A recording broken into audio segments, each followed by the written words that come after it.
quite a task for Giovanni Trapattoni and the players who have made the trip as Ireland sign off for the season with this meeting with the best in the world. Ireland far from full strength, Spain as ever picking from strength.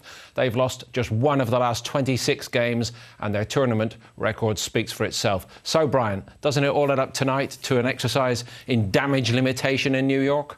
Well, you would think that, looking at the lineups, from our 4-0 defeat in Poland last year, Spain have only 2 changes in the team.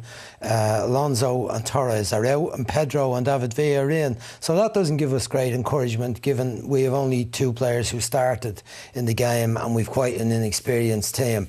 But on the other side, Spain in the qualification group haven't exactly been prolific. Scoring goals has been a bit of a problem, which seems a strange one to say. They've only scored 8 goals in 5 games this year. So to some degree the goals have dried up, even if the football and the domination of games hasn't. Where does this fit into the strategy from Ireland's point of view tonight?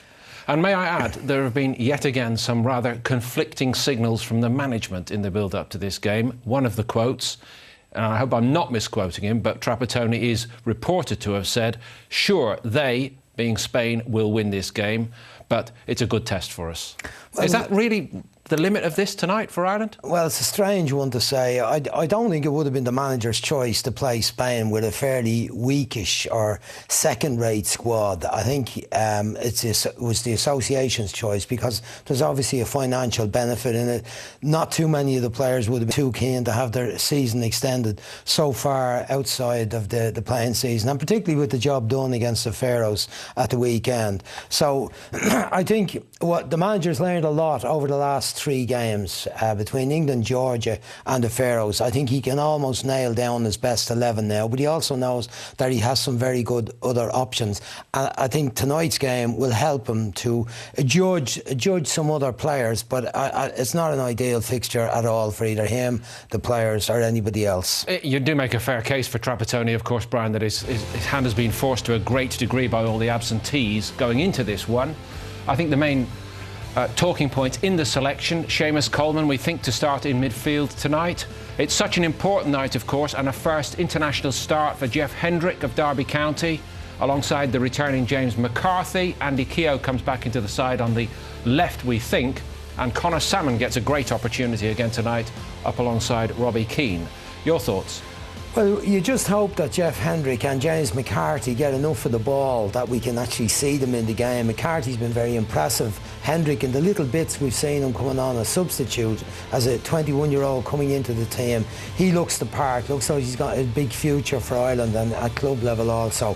I'd imagine Seamus Coleman and Andy Keogh are going to spend a lot of their time tonight defending and scrapping and helping out that back 4, which is a bit of a mix and match back 4. I don't expect Conor Salmon to... Maybe. Back 6, maybe back 10 at times. I don't expect Conor Salmon to have too much of it up front or too much free ball. But with Spain, you always get 1 or 2 opportunities on the breakaways, slight vulnerabilities, as we know. But overall, I think it'll be the usual. A high-pressure game on the Irish defence.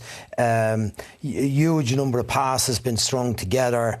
Accurate, incisive play with patience in trying to find the penetration. And for Ireland, I think it'll be tough, but at least McCarthy and Hendrick are capable of keeping possession, unlike what we had when we played them in Poland a year ago. I prefer not to think about that, if you don't mind. And just to add that it is 8 of the 11 that played a year ago, 14th of June, bar 3 days. The goalkeeper as well. The goalkeeper is the 3rd change tonight in a Spanish side which has done it all and won it all. Well, I didn't think the goalkeeper... And they don't look much weker for the 3 changes either. I didn't think the goalkeeper wasn't too tested in the game in Poland, but you look at that, PK, that's their European Championship winning back 4, Arbeloa, Alba, Ramos and PK.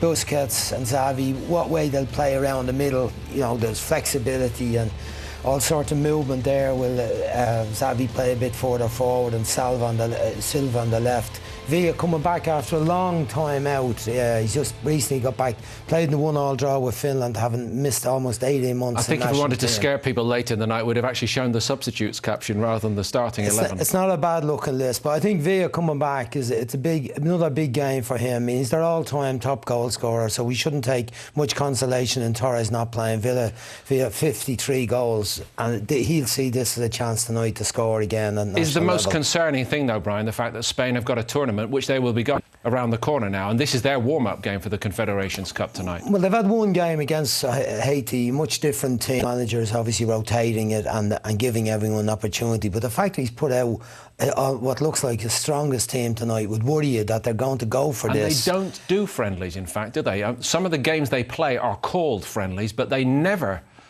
well, it's put 20, out a weakened they side. haven't lost a game. One defeat in 26, all told. It's 21 games since they lost to England, and that game with England, they had... It was a siege at the other end. 80% of the possession. England got a scrappy goal and a break, but that's how it is. Finland scored one as well and got a 1-1 draw in the qualification group. So it is possible to get a goal. It's also possible to hold out against them, but it'll be very, very difficult for us. There is news in Ireland's World Cup qualifying group this evening as well, and maybe not the worst of news. I think we were expecting Sweden to see off the Faroes, but it wasn't straightforward by any means.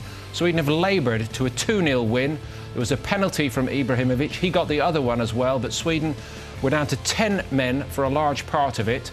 They join Austria and Ireland on 11 points in this Group C. We know about Germany, and they're pretty much nailed on to win the group, one would think, but as we have predicted, Brian, for quite some time, there's going to be a knife fight, three-cornered fight in the autumn between Austria, Sweden and Ireland. That's not the worst result tonight for Ireland, is it? No, well, I mean, we probably would have expected Sweden, or some people expected Sweden to win a lot more convincingly. I didn't, because I knew the Faroes would have a stronger team out tonight. They had actually 6 changes from the team, and in my opinion, it was a far stronger team. And they also, that Scandinavian thing between them and Sweden, they wouldn't want to be embarrassed against a fellow Scandinavian team. So they did okay, but the Sweden are now just +4, we're +2. I don't think that's going to be the issue. I think it's going to be about us and Austria. Well, I can see us getting 7 points in the group by beating Sweden at home, beating Kazakhstan the last match, and maybe a draw on Austria. I don't see us getting it in Germany.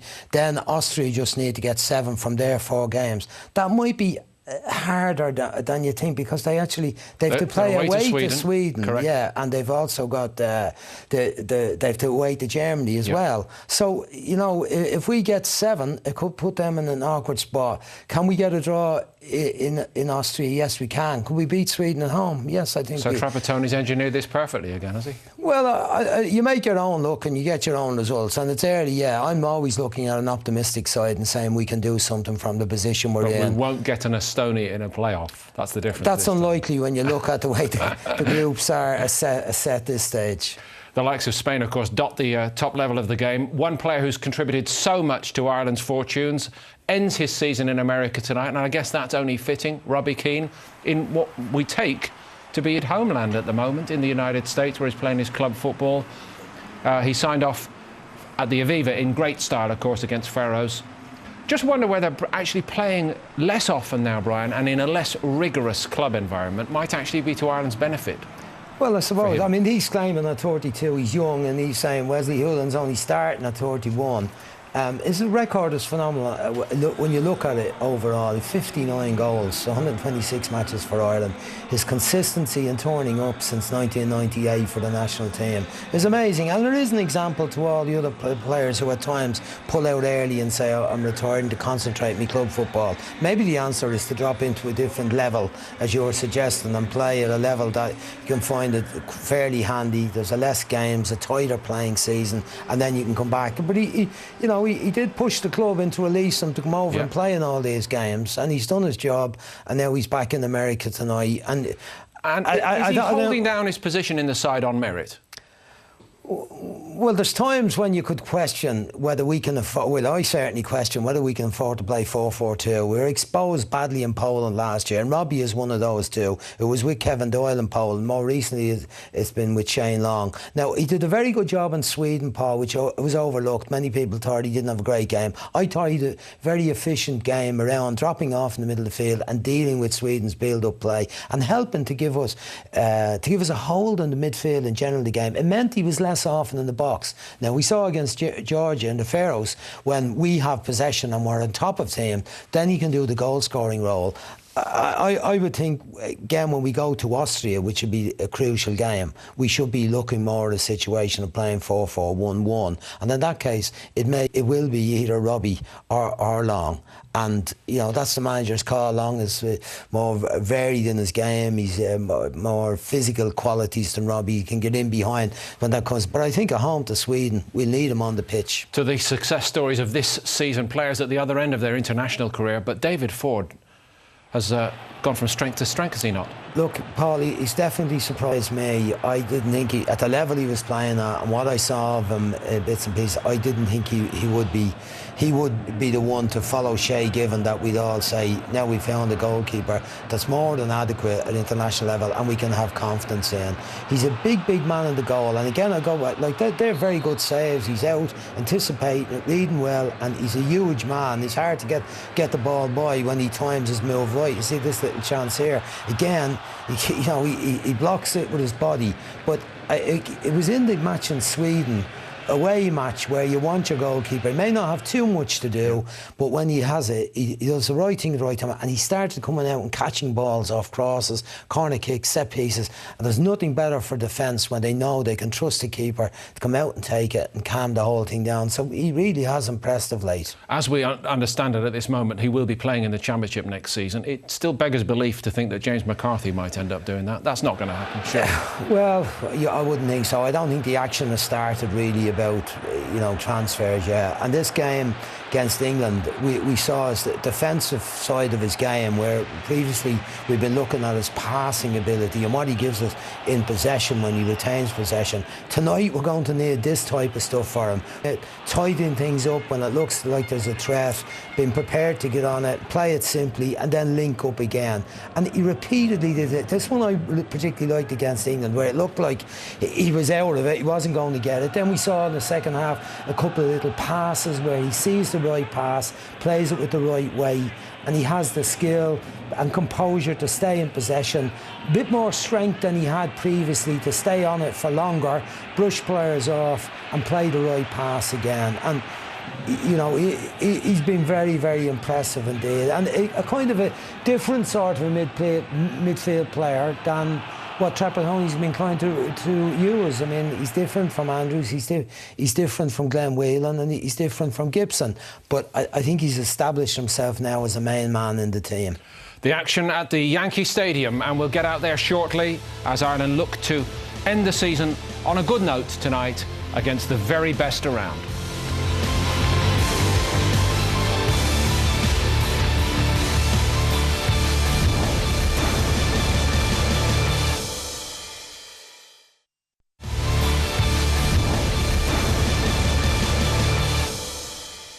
So Ireland's final test of this season coming up shortly in the new Yankee Stadium in New York. We will be off there shortly, Brian. Before the break, we were talking about a couple of the success stories for Ireland this campaign. We knew about Seamus Coleman's quality. What about the likelihood tonight that he's going to start right midfield? Well, I'm not sure what the manager's thinking on it. I think McShane played against England, did okay.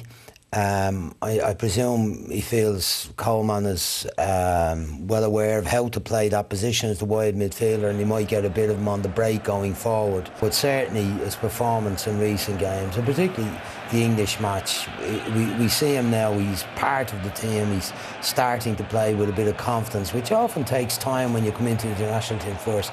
Got away with a little half mistake there, was able to recover it. His pace and his determination get him there. You see his strength bursting forward, always looking for the opportunity to get up to the other opposition's end line. We saw that again at the weekend against the Faroes. He was involved in crossing the ball, getting into the box for some of the goals. And I've said this before, he's a throwback to the old fullbacks, old Irish style fullbacks like Dave Langan and Dennis Irwin, Paddy Mulligan, Chris Morris, Chris Houghton, that get up and down the flank, do their defensive job well, but when they get back in position, prepare to take a man on, drive for the end line or the penalty area, have a go, get a cross in. And he's been very good. It just surprises that the manager didn't see it early enough, and that what many people... You haven't got long enough to go into all this again, no, Brian, but at the same time, we hear the manager claiming that he's discovered some of these players, and really it's outlandish. It was sticking out out if he'd gone to enough games to see them. We touched on McCarthy's club situation. Now, Seamus Coleman, David Moyes knows him so well. Manchester United had probably lined up this new Uruguayan young right-back before Moyes arrived at Old Trafford. But was there not a temptation on the part of the outgoing Everton, incoming Manchester United boss to look to Coleman? Well, I would think Dave Moyes will want to go in and have a good look at what they have initially. I mean, the transfer window doesn't close until after the season has started. He'll have the build-up, the pre-season games to... often if you're making judgments as a manager when you're not in the club, you're looking at players, and sometimes those judgments aren't correct until you get up close. And I used to always say, why do managers pay so much and make mistakes so often about players? That you don't... It's not often until you get them in close that you can see their faults and you can see their deficiencies.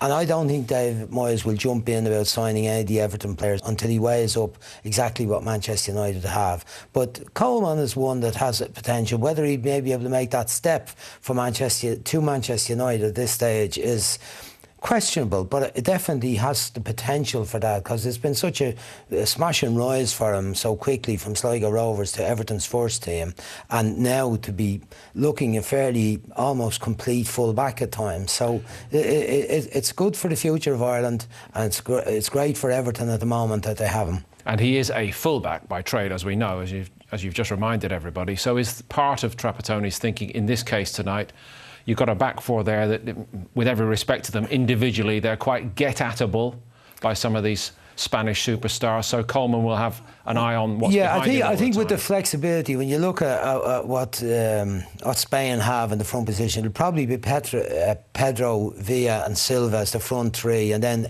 Iniesta and Xavi just behind them floating about. And as we know from watching Spain so often, there are often no set positions. There's often no centre forward in place, and you need players that are adaptable and able to change positions quickly, and they feel comfortable to move inside and match people on the inside. Now, Coleman was probably going to have to do that tonight. He's probably going to have to get around and cover Paul McShane. He may have to go inside and help out James McCarthy and Hendrick. But he also has that little bit of energy to do something decisive on the break, as we saw in those clips from the English match. When he gets it, if he gets it just inside the Irish half, you don't see him playing a safe pass back to his back four. His initial move is generally attack, go forward and have a go. And I think Trapattoni, like us all, realise that's how it may well be tonight. It'll be small opportunities on the break. The new Yankee Stadium. And they're beginning to line up to come out tonight. The man in charge is Jair Marufo. Brian, your last thoughts then? Well, what can we hope for here? You know, I hope that'll be a better performance, much better performance than in Poland. It's not such a critical game, it's a friendly game. You'd hope the Spanish team won't play with the verve and desire they did in that competition, and that some more of the young players have come in, the likes of Jeff Hendrick in particular, will add a little bit more to our midfield in terms of keeping possession. But I think it'll be a tough night for us possession-wise. I think we'll be doing a lot of chasing around after the ball, but I don't expect us to concede too many goals though either. Brian, many thanks. Our commentators tonight, Curtis Fleming, and first, Dave McIntyre. Thanks very much, Paul. Well, it's exactly 362 days since Ireland's hopes of success at Euro 2012 were so ruthlessly extinguished by a side en route to what was then an unprecedented third major championship in a row. Tonight, Yankee Stadium, New York is the venue as our world and European champion Spain once again, hoping to give a better account of themselves this time than they did in Gdansk. As Ireland bring an end to a run of 4 post-season internationals, a decent run too, has yielded promising results today to the draw at Wembley and the wins over Jordan and the Faroe Islands.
Ireland in the rendition of Our on the Field, and a little glimpse there of Jeff Hendrick. What a big night it is for him, making his for the first international start of Spain.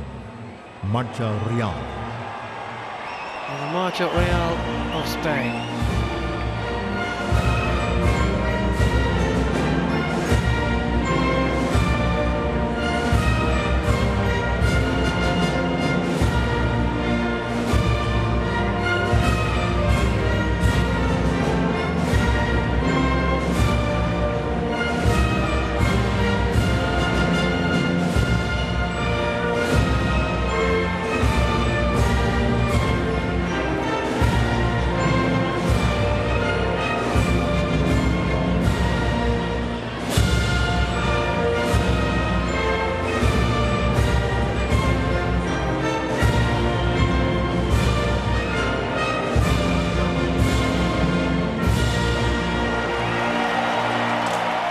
Big night for the Irish and Spanish communities in the city and state of countries who've been touched by emigration and recession, not only in the very recent past and present, but in decades gone by also. A really special occasion for all of these players. For their season ends after this game tonight for Spain, and it's still going on. They head south to Brazil for the 9th staging of the Confederations Cup. They take on Uruguay in Recife on Sunday. Their manager Vicente Del Bosque has had a pretty decent squad to choose from. He's short just 2 key men in Puyol and Xavi Alonso. 7 of those starting tonight started that game in Poland. The Barcelona quartet of Victor Valdés, Jordi Alba, Pedro and David Villa, the only men who didn't begin that match. In all, 8 Barca stars in this 11, with the likes of Mata, Torres, Fabregas and Cazorla all kept in reserve. As usual, a frightening array of talent. From an Irish point of view, well, Giovanni Trapattoni has had to contend with just 16 outfield players available to him. He's gone with a 4-4-2. Derby counter midfielder Jeff Hendrick makes his first start, as we said, alongside James McCarthy. The MLS-based Darren O'Dea gets his opportunity, partnering Sean St. Ledger in defence. Seamus Coleman given more of an attacking brief out wide right. Andy Keogh on the other flank. And Conor Salmon joins the record-breaking Robbie Keane, the Ireland captain, up front. Of the 11 that started last summer's mauling against Spain, only St. Ledger and Keane are involved tonight. Alongside me is former Republic of Ireland international Curtis Fleming. Curtis, friendly or no friendly, it's a phenomenal looking Spanish team, a team that could hurt us very badly if they're really in the mood. There's no doubt about it. I think they're a quality team and everybody knows that, but I think any team that plays against Spain in the world now, it's going to be a tough game. I think we've got nothing to lose tonight, really. You know, everyone's saying, you know, there's not 3 points at stake. We can go and enjoy ourselves. It's a great experience for the young lads, and it'll only bode well for the young lads when they get to play against the quality. And again, our Spain, if they got one eye in the Confederations Cup on Sunday, how much they're really going to put in tonight. Well, Spain were far from impressive on Saturday night when they rather laboured to a 2-1 win over Haiti in Florida.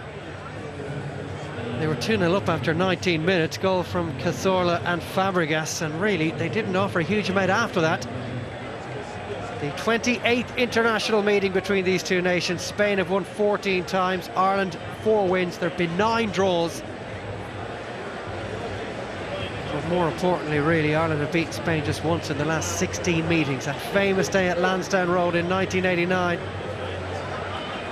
The goal that Frank Stapleton would like to have claimed, but into the record books went an own goal for their veteran midfielder Michel. So David Villa and David Silva, 2 former Valencia men, get us underway at Yankee Stadium. The first time the Republic of Ireland have ever played in New York.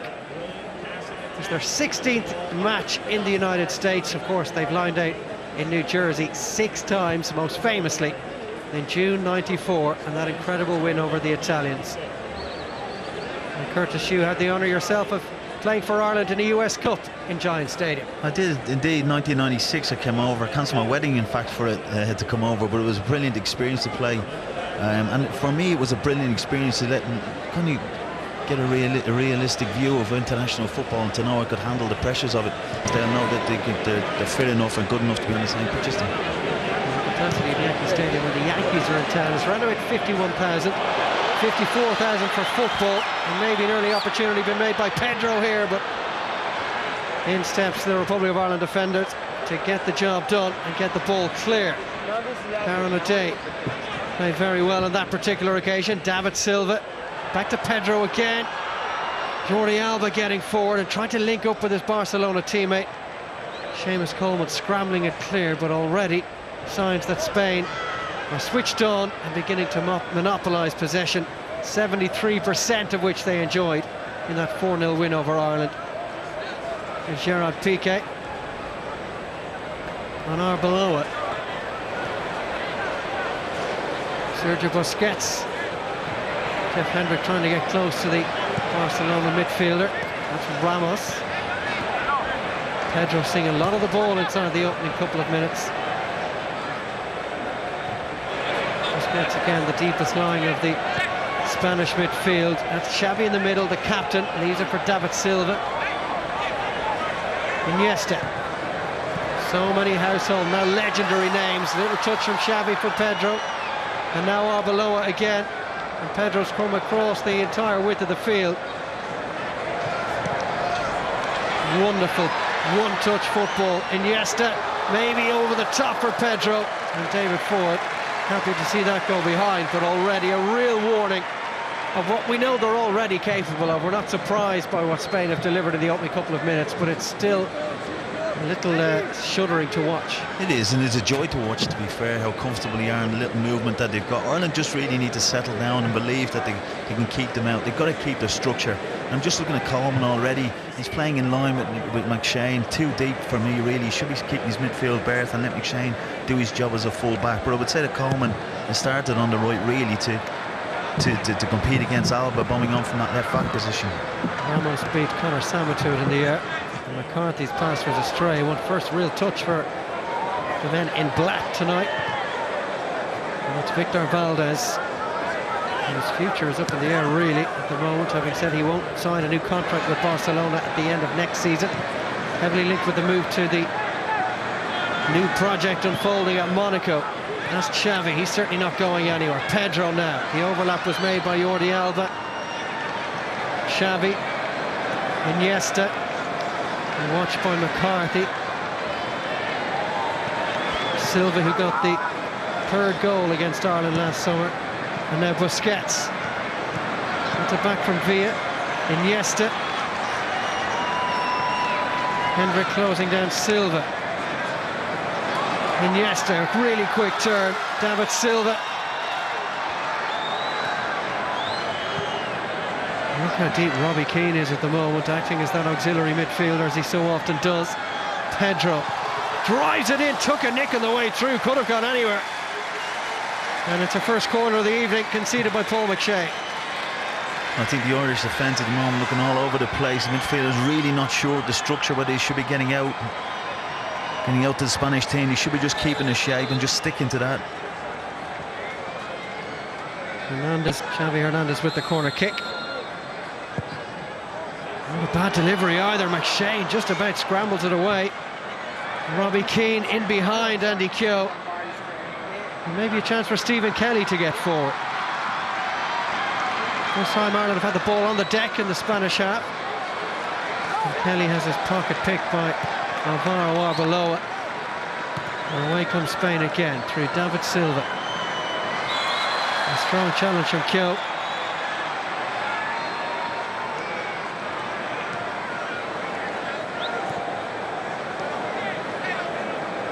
Xavi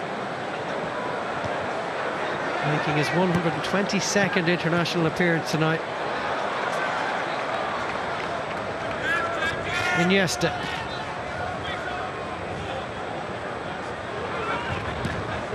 Sergio Ramos. And now Xavi again and Arbeloa. 1931 in Barcelona was the first time these two teams met.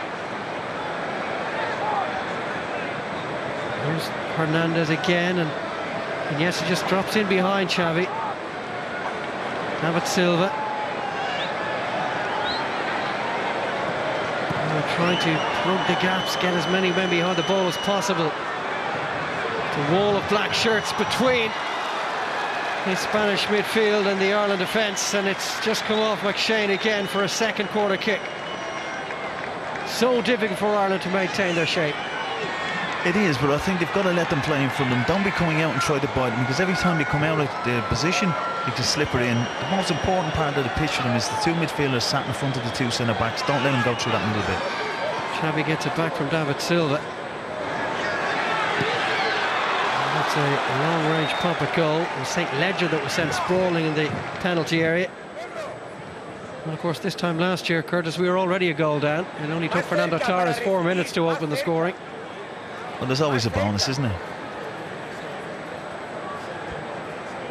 Well, Bosque looking to add the Confederations Cup to the European Championships and the World Cup. He wasn't in charge in 2008 for the first of those three major final trials.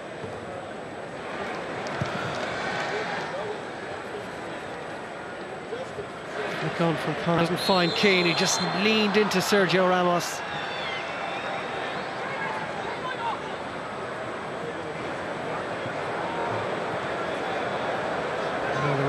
Centre-back brings it forward again. Piqué.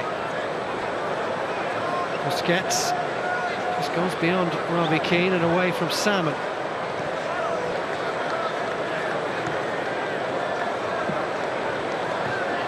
Spain are unbeaten in the last 21 internationals.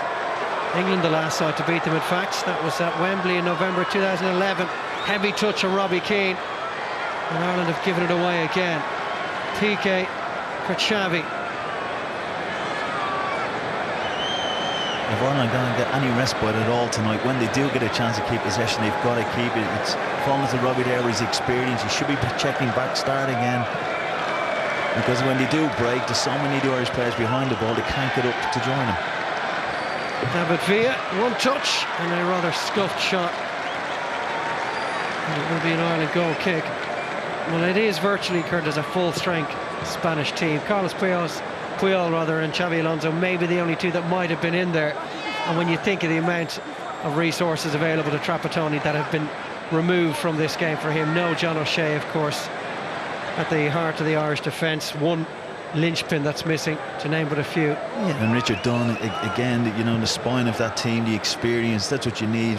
You got young players coming in to play and they're looking around for a bit of leadership. It's very hard when you haven't got too many experienced players around you. Likes of Jonathan Walters as well, of course, he would love to have been involved. Wes Hoolahan even played so well against the Faroes. Busquets getting closest to him. And the acrobatics from Sergio Ramos appreciated by the crowd at Yankee Stadium. St. Ledger for OD, playing his football now up in Toronto, captaining Toronto and giving it away. And again, an illustration, Curtis, of how important it is for Ireland to maintain possession of the ball, even just for a few moments. They're working an awful lot harder without the ball than they would be with it. There's no doubt, but you do get a little bit jittery, you know, when you do get it. You haven't had a touch of the ball. You know, a lot of the Irish players haven't had a good touch of the ball yet, and there's, you know, nearly 10 minutes gone in the game. It's important that they concentrate on that first pass. As soon as they get it back, the first pass out of pressure is the most important. Keeping it for the moment. O'Day back to David Ford. And there's Sean St. Ledger, still looking for a new club. Sean St. Ledger. 90 minutes against the world champions wouldn't be a bad way to put yourself in the shop window, and the flag is up against Robbie Keane. Robbie Keane with 7 goals in his last 4 games for club and country. A hat-trick for LA Galaxy before coming across to play in the end-of-season internationals. David Silva, Arbeloa, Busquets, Silva and Arbeloa in a neat little Spanish triangle, and Busquets spreads it for Jordi Alba.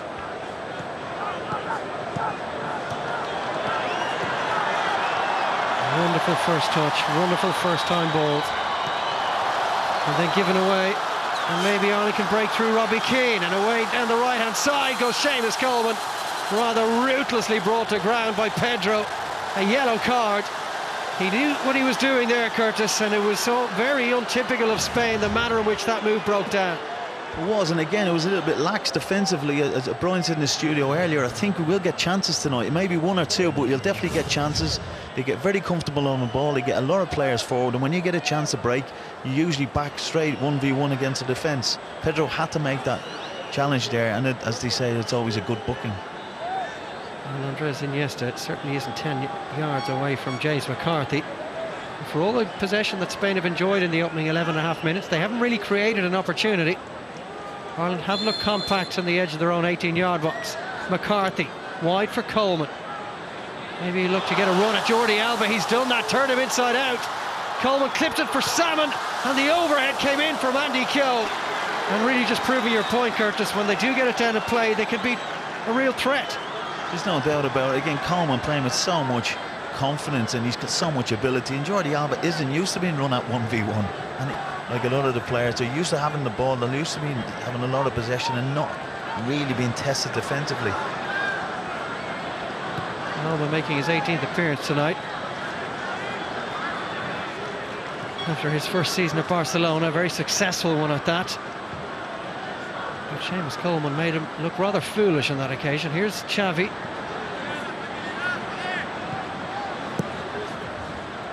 Spain resumed the possession game, but with a little shot across the bows from the Republic of Ireland. Busquets back from Silva, and now Pedro. Xavi. Spain rather narrow on the right-hand side. McCarthy monitoring Iniesta, ball around the top, and it's taken in by David Ford. The flag was up against Alvaro Arbeloa. Doesn't get forward too often, the former Liverpool defender. It's very rarely you see Arbeloa going on. I think Alba's the one that bombs on all the time. He's like a left winger, but Arbeloa here again just makes a run. There's no doubt he's a decent player, Arbeloa, but not known for his attacking play. But it's a great run. Compared to Andy Keogh, he held his line pretty well.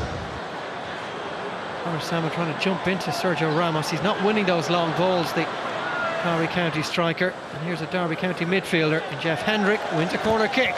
And I guess these are the situations from which Conor Salmon could really make a nuisance of himself. I think every set piece tonight for Ireland's a goal-scoring opportunity. There's no doubt about that, once the quality is good enough into the box. Andy Keogh with the corner. Valdez on alert. Not a bad delivery to the back post, and it was won in the air by McShane. Ireland starting to find their feet at Yankee Stadium, and that will have impressed their manager.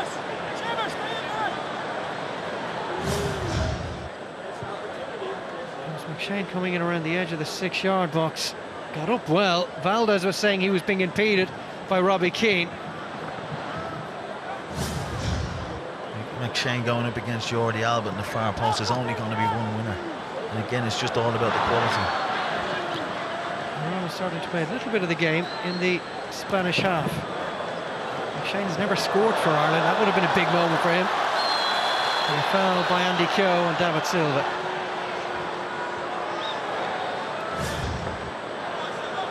Keogh really is putting himself about, and that was another embarrassing miscontrol from the Manchester City winger.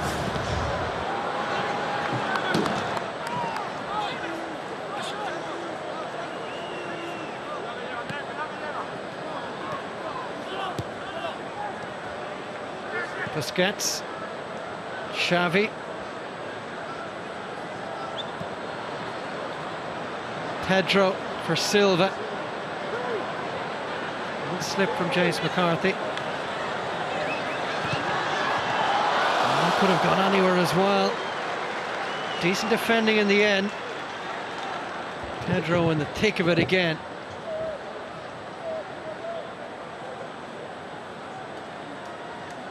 David Ford tries to make sure the Ireland defence is set. Silva. And Stephen Kelly just biting at his heels. Busquets. Iniesta. And Villa.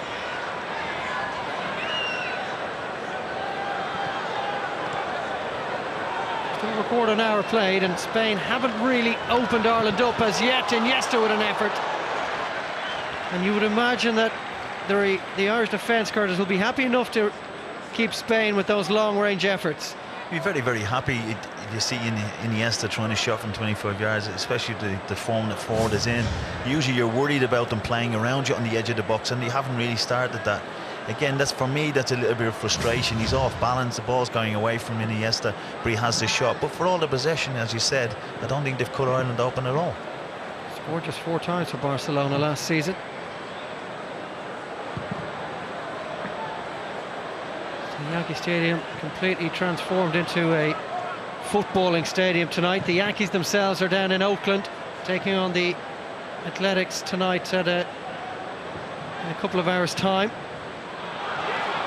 Keane almost set through there by McCarthy, I think. And good work from Coleman. Wanted a free kick. In the end, the foul goes against him. But Ireland starting to get in amongst the man of possession for Spain. A little bit of space in front of Pedro. That's very good tracking from James McCarthy. Worked so hard to win it back, and then couldn't pick out a pass. He's improved. You can see the confidence he's gained from this season in the Premier League, playing that holding kind of midfield position for Wigan with his good pal McCarthy, both of the lads who came from Hamilton Academicals. But he's grown into a great player. And the one thing I like about McCarthy, he can play both positions. He can bomb on from midfield when needs to be, but he can sit in there now, which is added to his game. This could be joining Darren Gibson at Goodison Park now, particularly so following the arrival of Roberto Martinez at Everton. A number of clubs reportedly considering a bid for James McCarthy. Highly unlikely he'll be playing with Wigan in the Championship next season. Tonight, McCarthy's 15th international cap, to growing in experience both at club and international level. Here's Xavi.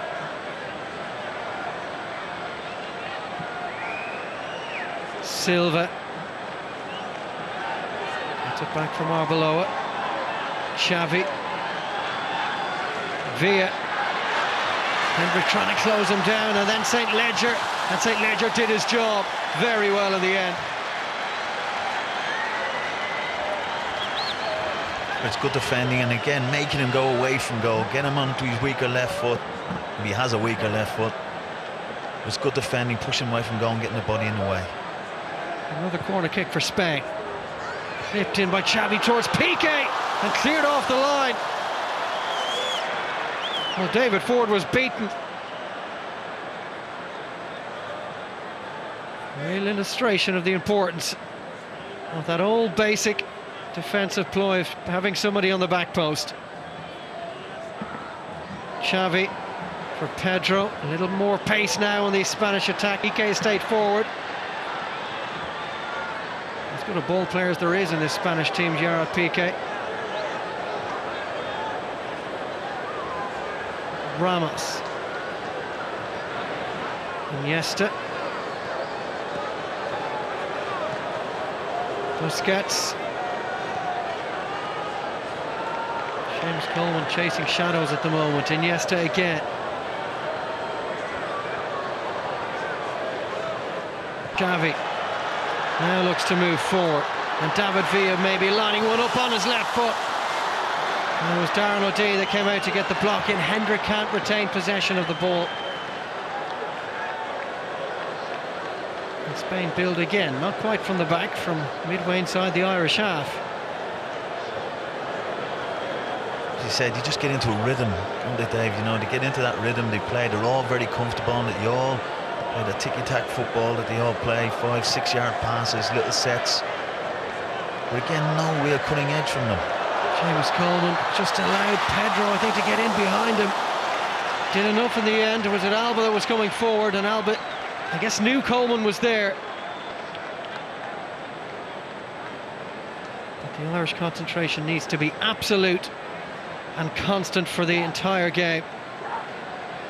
But regardless of how much talent you have, how much ability to pick a pass, 2 banks of 4 makes life difficult for any team, and that's really what Ireland are doing at the moment. There's no doubt about it, and Coleman again does fantastically well, and that's what, again, why I think he is playing on the right, because Jordi Alba will go at every chance he gets. He will bomb on, he'll get more crosses in than probably most of the attacking players in the game. Salmon almost gets it through to Robbie Keane. Keogh steals it back for Ireland in a promising position. Kelly now. He won't get forward as often as he'd like, and he's played it beyond Robbie Keane, and Keane looked a little forlorn there. Xavi for Villa, and given away by Andres Iniesta. And then in turn by Seamus Coleman.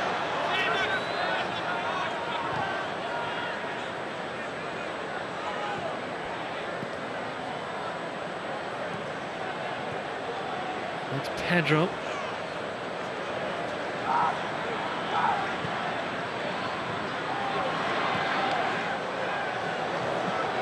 Piqué for Iniesta.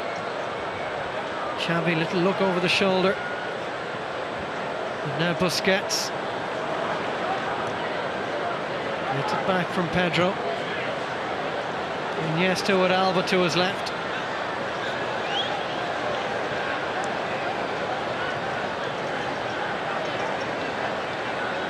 Eight Barca players in this starting 11. Finished the Liga season on 100 points. David Villa, one of those. And back for Xavi. And Ford can't prevent the corner. Again, I think Ireland will be happy because, you know, you've got no one really threatening in behind. Silva setting up Xavi there, but if Villa comes out into those pockets, there's nobody willing to run in behind. Pedro wants to come and get at the feet. Silva wants to come and get at the feet. I think Ireland will be quite happy the way it's going at the moment. Well, the season it's been for David Ford.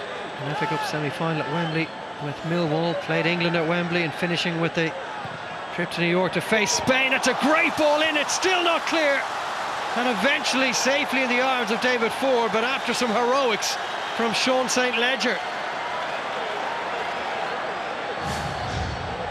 A real scramble in the Irish 6-yard box. It was Piqué that flung himself at it, hint of a handball as well. St. Ledger, I think, loses Piqué, just gets across the front of him there. And again, luckily enough, it hits Piqué's arm and pops back out. But for me, it'd be disappointing if Ireland concede from a set piece. It's one of the strengths of the English, Irish, British game, you know, defending set pieces, and that's two they've had. You should be defending those set pieces a lot better.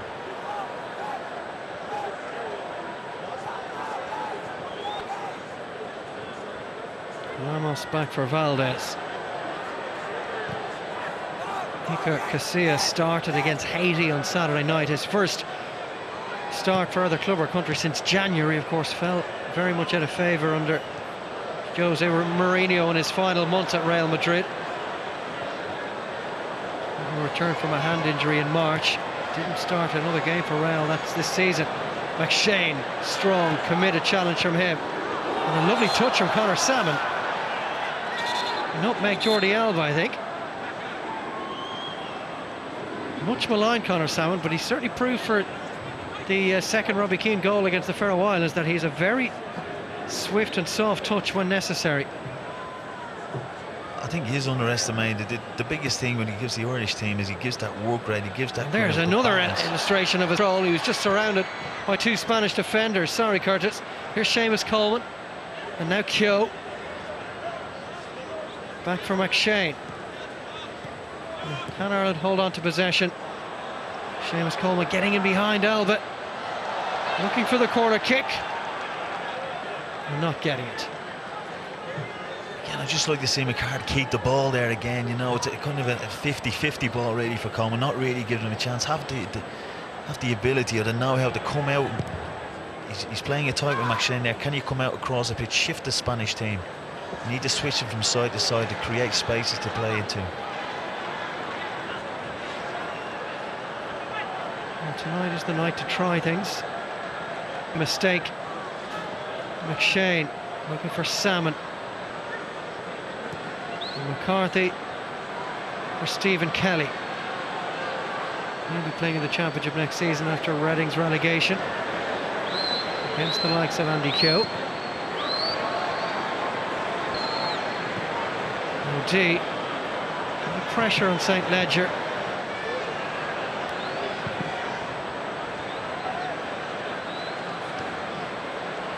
Well, they're doubling up on Conor Salmon in those aerial duels.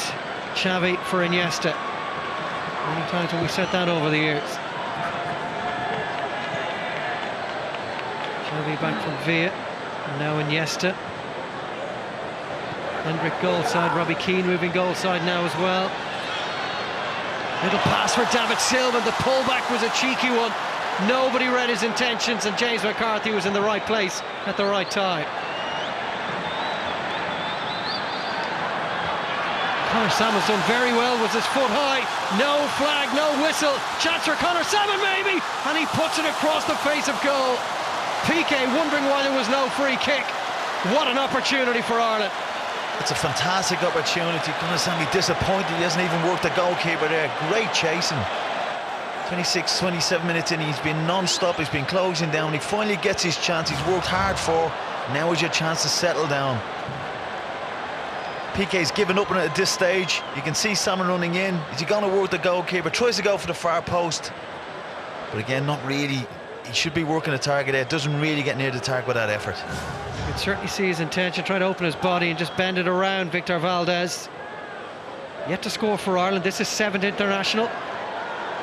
David Silva trying to feed it through to Arbeloa. But David, when you've defended for 27.5 minutes like Ireland had, you've had to concentrate, and you see that you've created a chance. It does give you a lift.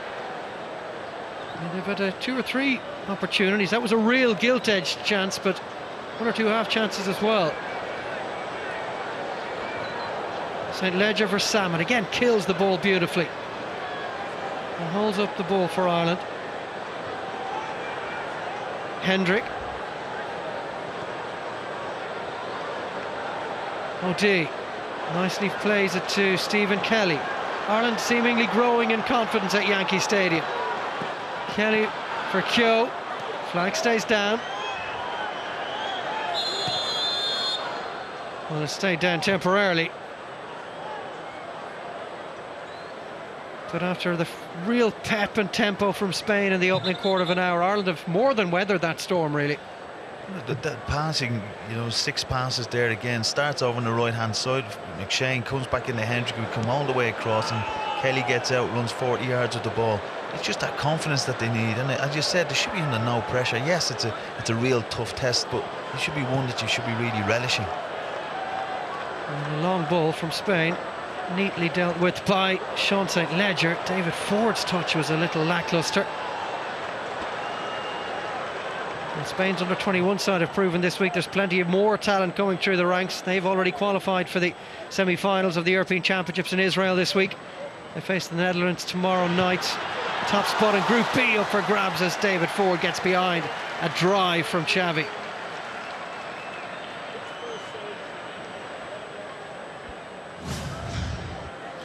Well, again, it's 25 yards out, and as we said, the form that Ford is in, he'd be disappointed if he gets beaten by a shot from that distance. He had 7 goals for Barca last season. He's only got 12 in the colours of Spain. Xavi Hernandez, 13 years after his international debut. And Trapattoni's still a very competitive man, and he dearly love a result. He insisted this week there would not be a repeat of what happened in Gdansk last summer. Here's Pedro. Iniesta moves beyond him. Coleman snapping at his heels and winning the throw-in for Ireland. But you can see that they've worked on it, Dave. As soon as the Spanish team get it, the back 4 get onto the edge of the box and say, you're not going in behind us, play in front of us, this is where we're going to defend, try and cut us open. Ford has been successful. The mobility of Jeff Hendrick and James McCarthy in the middle for Ireland as well. They do get goal side very quickly, just to shore up that second bank of 4 in front of Spain. Robbie Keane rather on the periphery at the moment, but he's shown that he is very... The MLS season just getting underway, just 6 games played for LA Galaxy.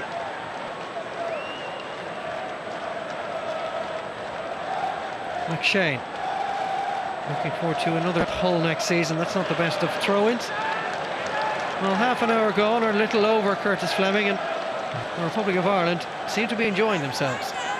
I think, as you said, they've grown in confidence. We knew Spain were going to start off. There's some quality in the team. Every team they play, they have 60-70% possession, but I think the best chance of the game is falling to Ireland.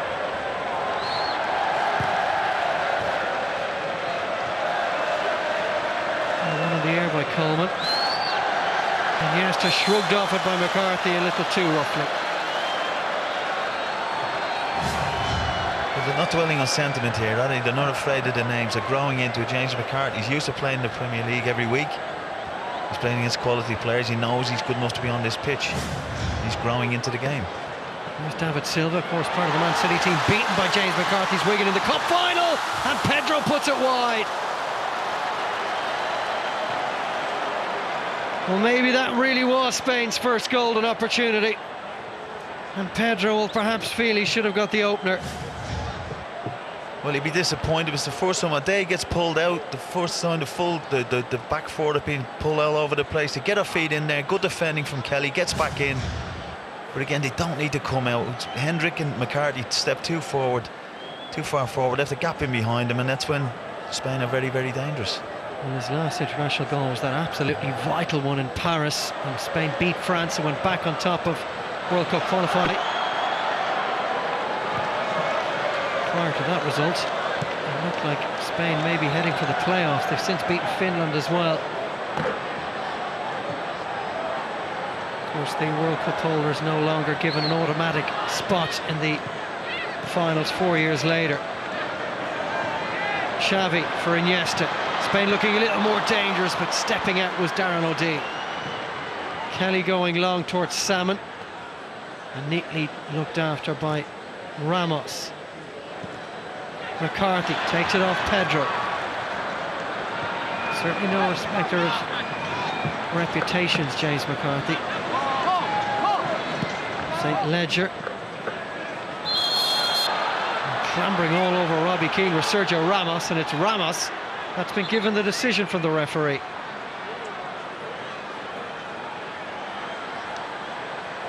It's a strange one for me. If he's got that decision, Ramos, it looks like the referee's giving it to him. I think Robbie Buddy.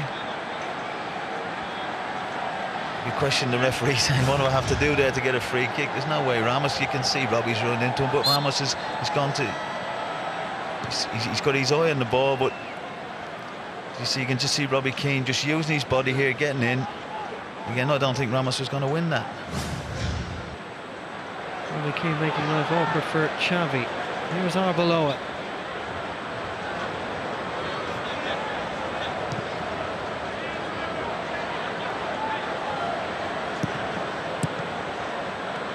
Ramos again. Ramos tread on the ball. Xavi.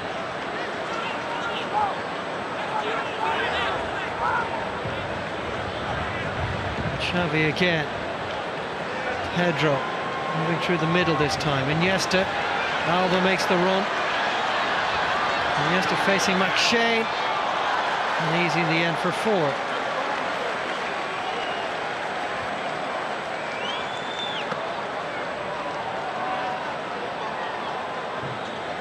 Again, we're looking fit. It's hard work for that Irish team. Your concentration, you're working down, you're closing all the time. It's a real hard shift they're putting in. It's the world #1 in the FIFA rankings against a side now ranked 39th in the world. That 39th ranked side have only been beaten once in their last 11 internationals. And international friendlies, that is. Here's David Silva facing Hendrick, and now Xavi. Arbeloa back to Silva. Iniesta. Xavi. Said this week that Bayern Munich's 7-0 aggregate victory over Barcelona didn't really reflect the gulf between the two teams. Busquets, he's been quiet in the first half for the most part, and maybe back for Villa. Iniesta combining with Silva now. Villa again, away from Hendrick, and the shot well over. They're shooting from difficult angles from well outside the 18-yard box, and the Republic of Ireland not giving an inch in and around their own penalty area. It's good defending. You could have thrown a blanket over the back four there, and again they said you're not coming through the middle. If you're going to go around, there's no problem, but we'll get our bodies out there. And again, it's a hard shooting position for Villa there. Real good defending, good concentration from the Irish defence. Of course, like Barcelona, maybe even like Arsenal and those teams that love to keep the ball opposition defence is perfectly happy to allow them to have the ball in wide positions. I feel they'll be able to deal with anything that's bombed in from the flanks.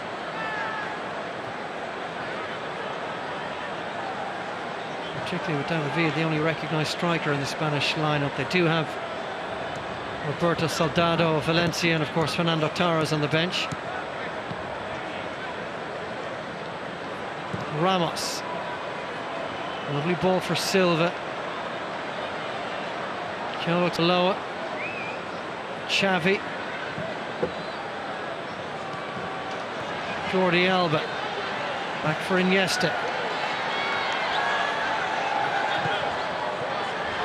And then looks at the referee. More in hope than expectation. And Ramos allows the ball to beat him and Conor Salmon through for PK. Xavi.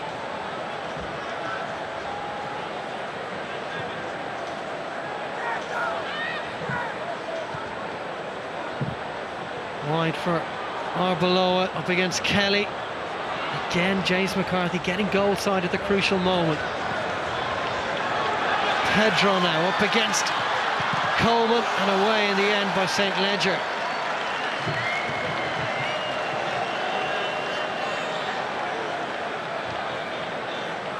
And each of the Ireland players taking responsibility for their men, trying to maintain their focus. Arbeloa loses it to Andy Keogh, who's done very well here. And immediately loses it. Commentators curse on the Millwall winger. Xavi. Ireland retreating deeper. Silva looking for Villa. Chance for David Villa, save from Ford. Well, they did open the Irish defence up, and David Ford was off his line in a flash. When Spain have this much possession, the goalkeeper's going to have a good night again. He's out of his line very, very quickly.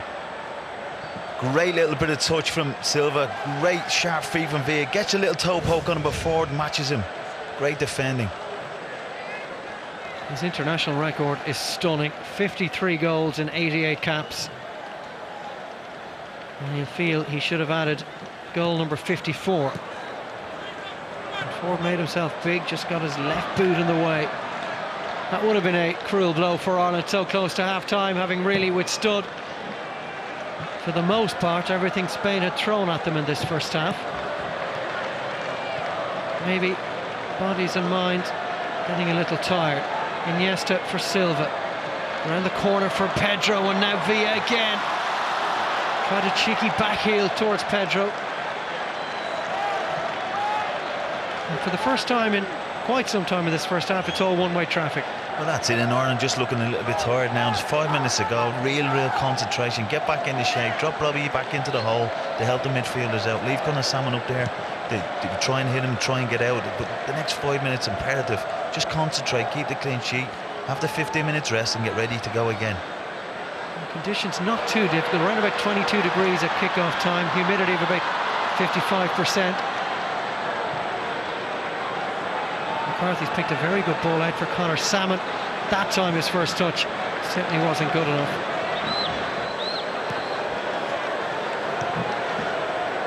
Five minutes for Ireland to see out before half-time. Xavi. Iniesta, Spain's World Cup winner. Match winner against the Dutch 3 years ago. Lovely roll back from Pedro, and maybe a chance of a shot for the Barcelona man, off the crossbar. Still there for Silva. Well, Ireland are living on nerves now, and Spain are getting closer and closer to breaking the deadlock.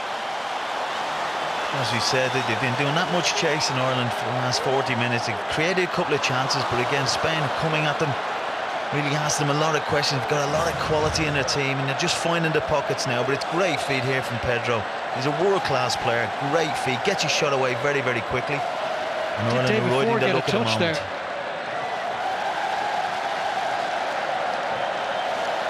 He really had Sean St. Ledger turned into knots. It may have been a fingertip from David Ford, but certainly the woodwork was the greatest saviour. Maybe not. It was difficult. It sat up awkwardly for David Silva. It's fantastic ability from Pedro in such a tight area to get a shot away there with Ledger a couple of yards away from him. Fantastic feat. And he's struggled to get into the Barcelona team since the departure of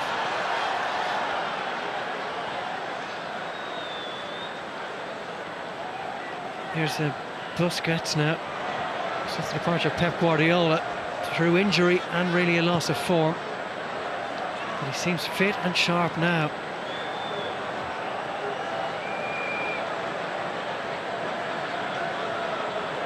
Sergio Ramos. For Pedro again. Xavi. Iniesta wheeled away from Hendrick.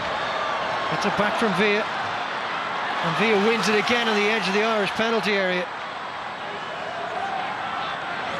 Can Ireland hold out for another couple of minutes? Step over from Pedro and the cross from Alba. Back for Iniesta. Well, these shots are coming thick and fast. And Ireland are huffing and puffing in the New York heat. And now it's just about character. It's about just holding on till half-time, showing that Irish spirit. Again, you'd be happy with Iniesta trying his shot from there. But again, get in the right pocket, St. Ledger, that near post there. There's a couple of clearances now. I think James McCarthy and Hendrick have probably not been asked this many questions in a long time. 40 minutes of concentration, closing down, try to stop, you know, international quality players picking the ball up in those pockets behind them.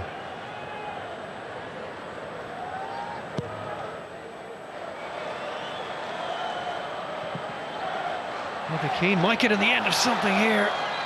In the end, it was rather calmly dealt with by Alba.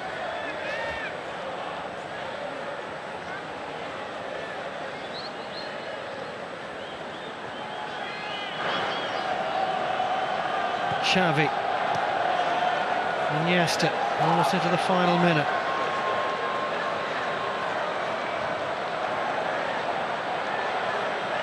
Xavi ignores Arbeloa and goes towards Alba. Here's Iniesta.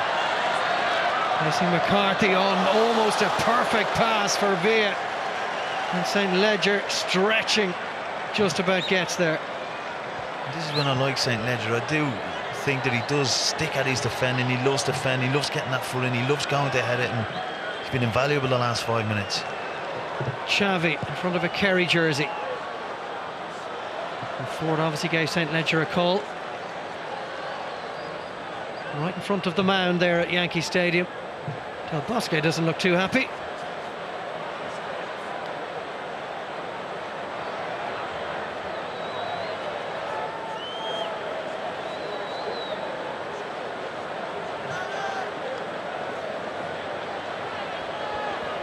Stephen Kelly taking his time. Keogh, good skill from the Millwall man. Kelly was trying to play it off Silva. Well, there is the half-time whistle. It's the first half that opened brightly for Spain, but slowly and surely Ireland found a footing in the game, and particularly a chance for Conor Salmon, which, had he kept his nerve, may have given Ireland a shock lead. But dangerously Spain really impressing in the last 15 minutes. Great chances for Villa and for Pedro, as Ireland retreated deeper and deeper into their own 18-yard box. But it is a stalemate 45 minutes into this game at Yankee Stadium. It's Spain 0, the Republic of Ireland 0. This then was the moment when all those late-night supporters must have been off their seats. Not to be, unfortunately, for Conor Salmon, and not to be for Spain at the other end, although we don't quite know how. Brian Kerr's half-time verdict next.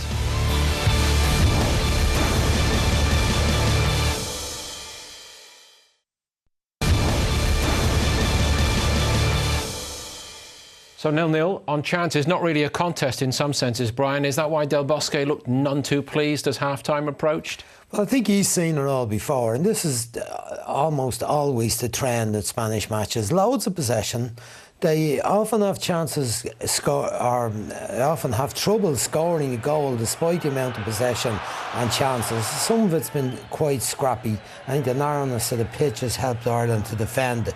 They've worked really, really hard in defence. But there's not really much in this. They're getting blocks. St Ledger has been very brave, and O'Dea at times. Stephen Kelly, McShane getting their leg out the block in the way. Really, they should have taken some of this. It took them a long time to actually open this up into a clear opportunity, but there's always been a tackle there. Even Stephen Kelly gets across here at the last moment, just as Villa looks like he's going to score, but McShane set him up. Again, it's through the middle, as we've seen so often with Barcelona and with Spain. They're waiting. The precision of those little passes, the timing of them, brilliant save by Ford to get out there, stand up. You see it here. And how often have we seen Villa just dink that one over the goalkeeper? And when we see Conor Sammons' chance later on, maybe he could have tried that. Again, the tightness of the passing, the precision of the passing. Not quite so much pressure on the shot there from Pedro.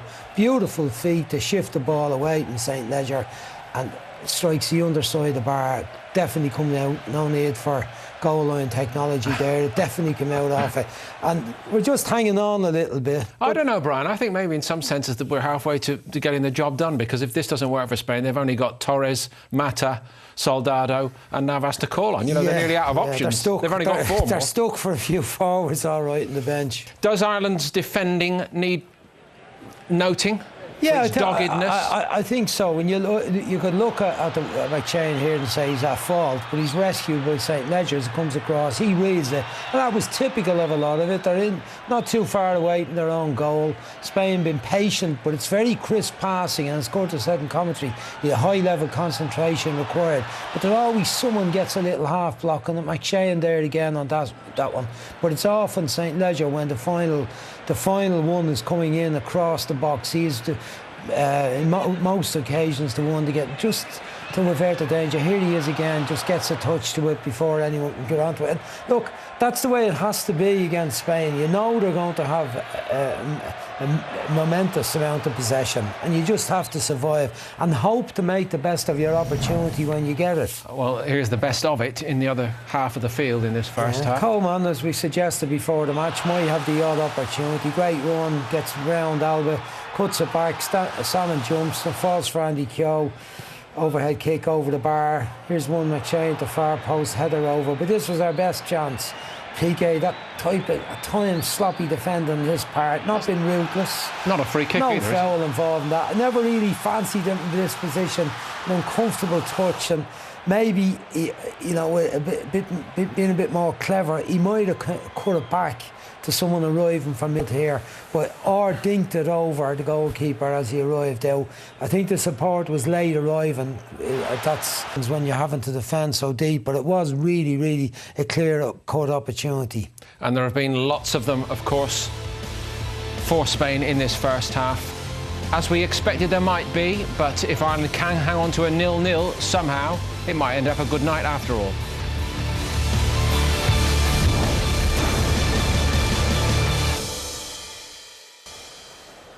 Spain are out, and we're awaiting the return of Ireland for this second half in the new Yankee Stadium. And while we do that, Brian, would it be too much to hope in this second half that... I know McCarthy and Hendrick have had their hands full for obvious reasons against this team, but do we not need to see a bit more of them getting on the ball? Well, it's easy to say that, Paul, but it's hard to get it from these fellas, and everybody's spending so much time running about defending and trying to get behind the ball. They often don't have too many targets when they get possession. Hendrick has only had the ball once in the match, really, on the left-hand side. Made a decent bit of a run and won a corner kick. McCarthy has had a few opportunities. He overplayed it, trying to put Coleman in once or twice, but it's been about defence, and you can't question the players' effort or graft. It's been tremendous. The concentration has been very good.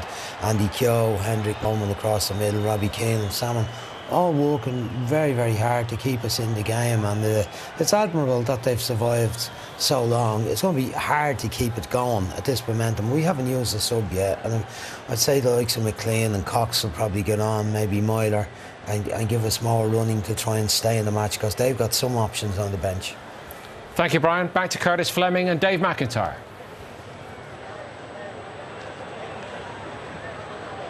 Yes, thanks, Paul. Well, as the temperature begins to cool at Yankee Stadium in the Bronx in New York, maybe the Republic of Ireland will find a little more energy in this second half. And as Brian Kerr was saying, Curtis Fleming, you certainly couldn't question Ireland's commitment and at times their ability to go forward as well. It's been few and far between, but they have made Spain look ordinary at times and defensively. Well, they know they'll get a chance. In this second half again, Ireland will create two chances, whether it's Spain switching off for a set piece or Ireland will get a chance. But it's how to concentrate on the defensive aspects. But I think using the use of the bench tonight is going to be imperative. It's going to be huge, and you can see a couple of substitutes coming on now. Stephen Quinn coming on for Ireland and Navas coming on for Spain. But again, it just gives you fresh legs. A big moment for Stephen Quinn. He's had a very good season with Hull City. Made his international debut against Georgia, and now he's playing against the world champions. And Jesus Navas, who has now confirmed his move to Manchester City from Sevilla, is on for Spain. That's a first touch and now a second for Stephen Quinn. A neat play from Andy Keogh, but away comes Spain. Pedro. McCarthy refusing to allow an easy passage down that right-hand side, and they've done well, O'D and McCarthy, and it was Jesus Navas who was trying to beat McCarthy for pace. And Navas is a different kettle of fish really from a lot of the Spanish players. He's very, very direct. He seems to be an old school when he gets it and drives at fullbacks all the time, always looking for space on the outside.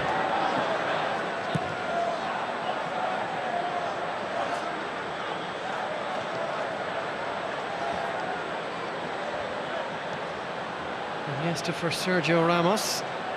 Confirmation of that Spanish change. Navas didn't really have a great season. Sevilla overall were very disappointing. He didn't score in La Liga, and they finished 9th. Well below their recent high standards of the last 6 years. £22.9 million, we believe, is the fee for that move to the Etihad Stadium. Here's Iniesta for Pedro. Jordi Alba had made the run forward. Iniesta again, looking for Villa. The composure shown by Sean St. Ledger. On his first half performance tonight, the way he's played against the Faroe Islands and Georgia, you have to imagine that there is a club out there somewhere that will be interested in taking Sean St. Ledger on. He played well for Millwall at the back end of last season as well. There's no doubt about it. I think in the championship suits him down to the ground as well. I'd say his agent probably has to. We'll have the video of this game going out to a lot of the championship teams. Well, he's keeping out the world and European champions. Maybe his representatives are plotting a path forward for St. Ledger. Quinn wins the throw-in.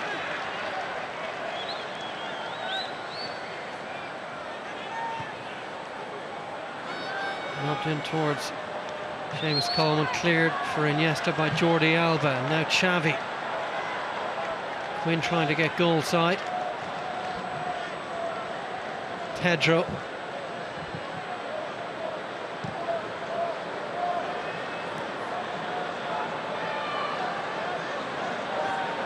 Navas for Iniesta.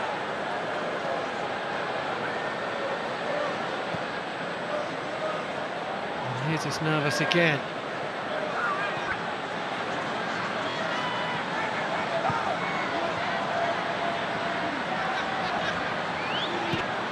Iniesta. Villa for Alba. And Iniesta. The pattern of the first half replicating itself already, but a good challenge from Paul McShane.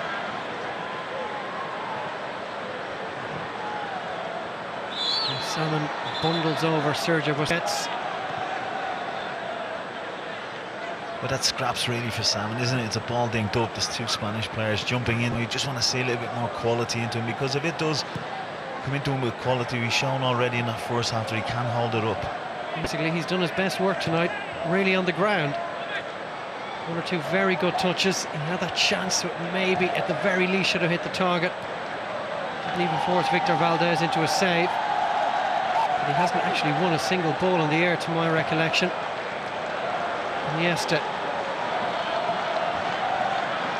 Xavi. The feet of Villa. Good challenge again from St. Ledger. And McCarthy, nowhere to go really for James McCarthy. Very few options around the middle third, and I guess it begs the question, Curtis, continually against the better teams, why are Ireland purposely outnumbered in midfield? Trapattoni is never really looking to move a third man into that area. No, I think it's, so just the way the game is going, it's played a lot through midfield. Most of the teams, most of the top teams in Europe around the world play that shape, usually with one striker up.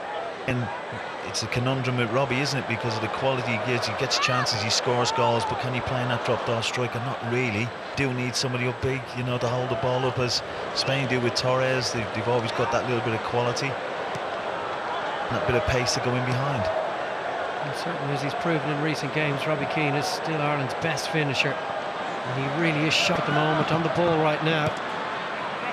And if Ireland aren't creating chances, and the game has been played in the middle third, he does tend to pass him by.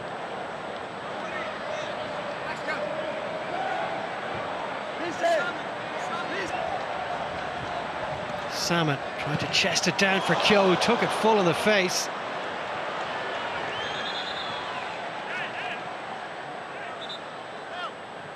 He'll shake that one off quickly enough. Well, Ireland's record since that mauling at the hands of Germany in October has been very impressive. They've only lost 1 and 8. That was at home to Greece. Their next match is against Wales in August, before they finish their World Cup qualifying campaign. At home to Sweden, away to Austria and Germany. Final game is the visit of Kazakhstan to Dublin. And earlier this evening, Sweden beat the Faroe Islands 2-0. Another laboured performance from the Swedes as well, by all accounts. Jordi Alba getting forward. And that was another rash clearance, I think, from Stephen Kelly. I think Pedro will be disappointed there. Jordi Alba will be disappointed. He's looking to bend that in front of in between the goalkeeper and the centre back there, and again he just overhits the ball. It's a great Willie final ball. Well, again, from wide areas, you wouldn't really be confident that Spain can provide a real threat. David is certainly not the biggest striker in the world. They have Soldado and Torres available if necessary. And Ireland retain possession for a few passes at least. Here's Quinn. Looking to play it over the top for Andy Keogh. And Spain will be able to begin all over again. Spain are top of Group I, 1 point ahead of France with 3 matches remaining. They take on Finland, who are bottom. And then home games against Belarus and Georgia. A win in Helsinki, really. We'll see them on the verge of automatic qualification. That's Pedro, who's prone on the floor. Paul McShane inquiring after his welfare.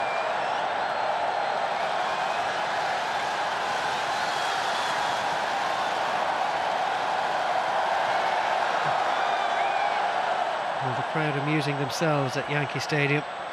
It's been a tame enough opening to the second half, hasn't really got going.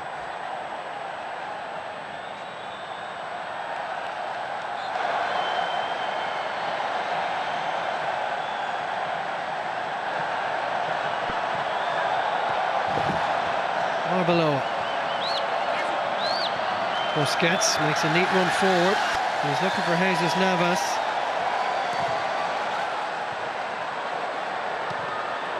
Forward by Keogh, one for Salmon to chase. And Piqué and Ramos very cleverly and composed deal with it. Alba beyond Coleman, who's gone out of the game after a very bright start. And that's very careless from Iniesta. Robbie Keane for Salmon, and now Coleman.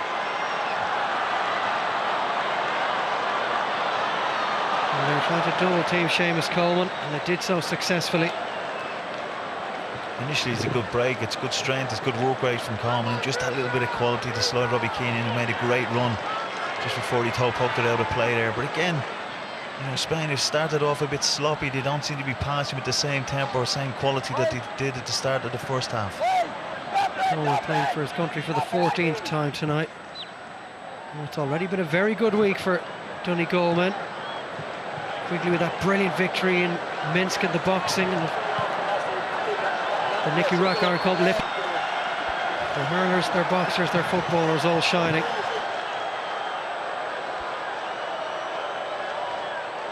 Sergio Busquets. Spain not playing with quite the same tempo with which they finished the first half, when Ireland really looked all at sea. Well played from Darren O'Dea. Keogh.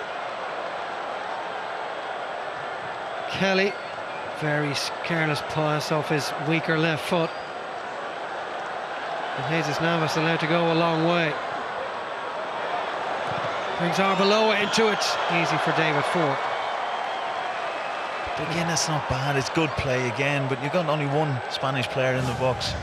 V against two, the big centre backs. You've got Paul McShane coming in as a full back again, who's known as a centre back again. He'd be disappointed if Spain were to score from any of those situations. Standing in between Darren O'Dea and Paul McShane. As long as Ireland can remain compact through the middle, Spain will find it very difficult to break them down. St. Ledger rather skewed that off the outside of his right foot. And another change being made. Robbie Keane is being withdrawn, as was always the plan, really. And Simon Cox will come in.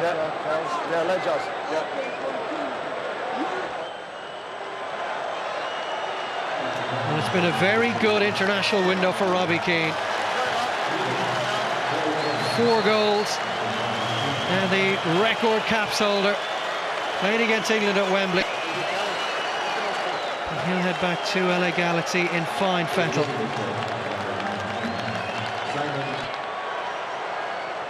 Almost as long a journey back home as the rest of the Republic of Ireland players will have back across the Atlantic.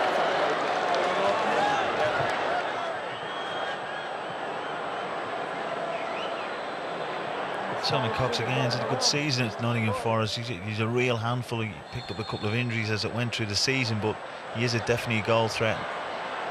Fabregas and Soldado will be coming in for Spain. And maybe Soldado will provide that presence in attack, Curtis, that you were saying Spain are lacking at the moment.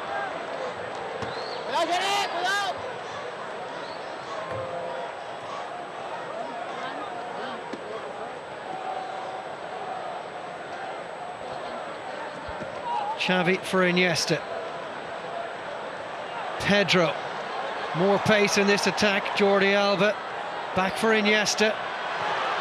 I think that was a shot from Iniesta, and the end almost ended up turning into a decent cross. Cox. I'm sure Simon Cox will be delighted to be actually played through the middle as opposed to on the right wing where he normally pops up for Ireland.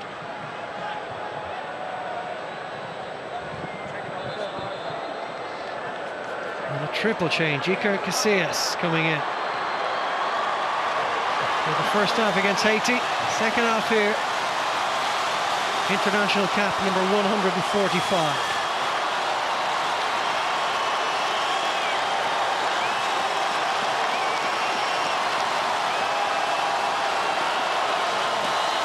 So Barcelona keeper leaves, and Real Madrid stopper comes on.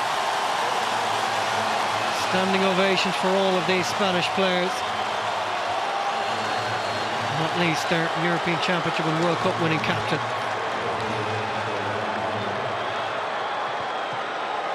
Says Fabregas will replace Iniesta. A lot of debate over the future of Fabregas as well of late. Just when you look at the substitutions, I was going through the caps earlier, and Casillas coming on there. I think it's 950 caps that Spanish team has out there at the moment. It's unbelievable. Compared to the 300, I think it was 320 that Ireland had on that pitch. The numbers are so overwhelming, they almost become meaningless. So much experience and talent in this Spanish squad when you think of the guys that really have no hope of breaking into the first 11. Juan Mata, Santi Cazorla last season. Unlikely to be in Vicente Del Bosque's starting 11. Here's Stephen Quinn. Andy Keogh. Little shout from Stephen Kelly. This is better from Ireland. Back from Cox. McCarthy for Cox again.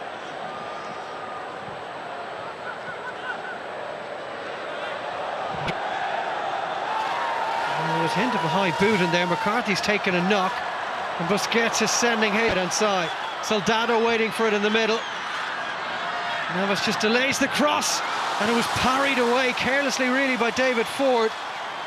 And he was fortunate that he had Sean St. Ledger in close proximity. And again, Ford this time gets it away out wide. Better from the Ireland number 1. And the corner kick conceded by Kelly. But Navas very dangerous. He's very sharp, he's very direct. Again, you think he's going to check back, but he always goes onto that right foot. And again, Ford be disappointed he didn't take that one in. Spain have gone short with the corner. That's O'Dea's header.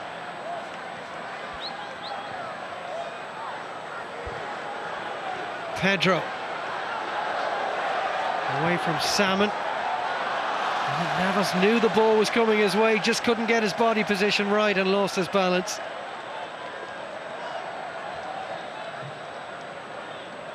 Made over 300 appearances for Sevilla, Jesus Navas. Him on the right, Pedro on the left. He is back where he belongs in goal. I would imagine eager to see the end of the season. Looking forward to a fresh start under a yet-to-be-confirmed new manager at the Bernabeu. Spain still going. Soldado replacing Villa. Neat turn from Quinn. O'Dea.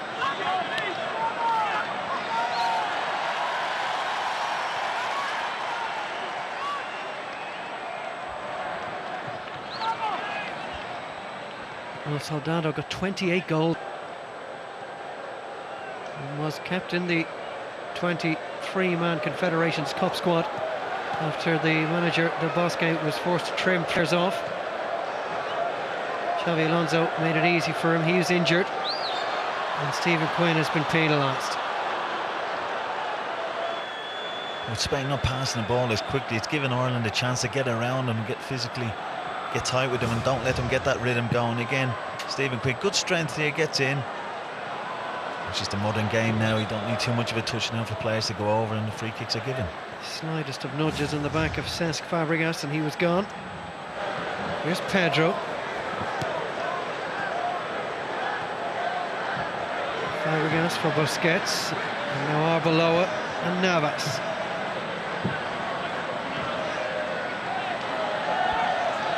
Then comes out to meet him. Back for Busquets.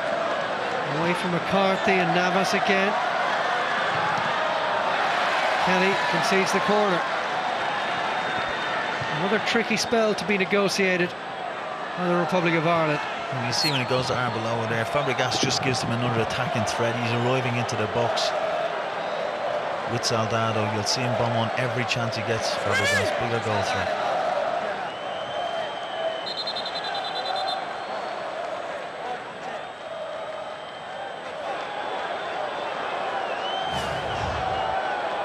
As usual, Sergio Ramos on the thick of it.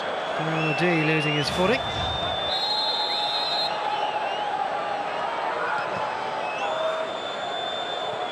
It went a long way. It was kept in very well by Cesc Fabregas.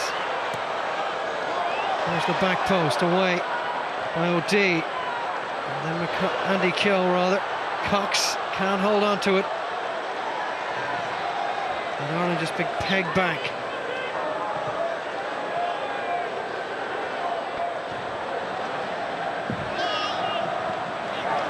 Sergio Ramos inside the last half an hour at Yankee Stadium. Ireland still holding firm.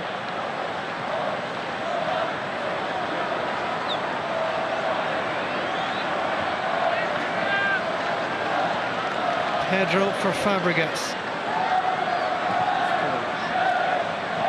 Two boys that would have grown up together in the Barca youth system. Here's Piqué, another one of those players. O'Dea did very well. Just beyond Simon Cox. And even the rash clearances from Spain are finding red shirts. Coleman read that very well. Soldado now. Coleman's out of position. Jordi Alba. Pedro. Alba. Let's strike a hand. Jordi Alba's looking for a penalty kick.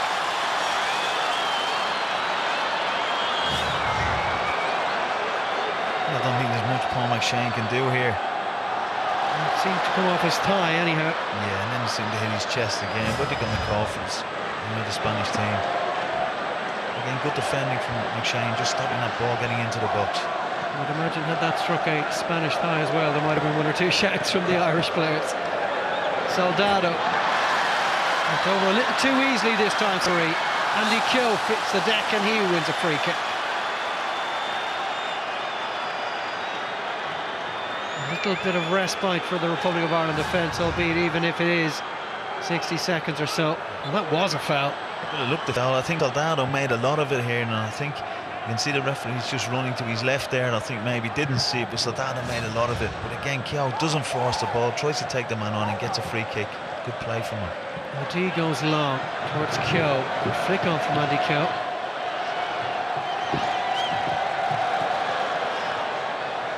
Spain play their way out of their own defence through Piqué. A wonderful footwork from the Barcelona defender.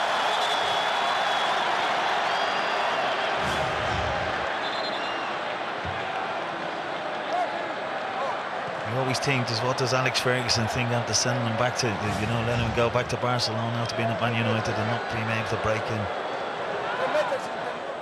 Well, he hasn't really achieved much at Barca since he left Old Trafford, has he? Just the 4 La Liga titles, a couple of Champions Leagues, a World Cup medal and a European Championship medal. It will do, I guess.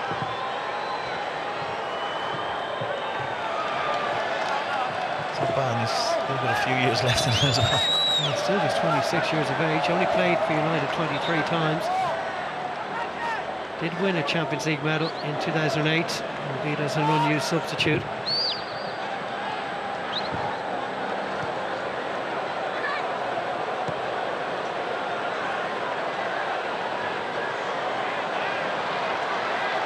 Jordi Alba.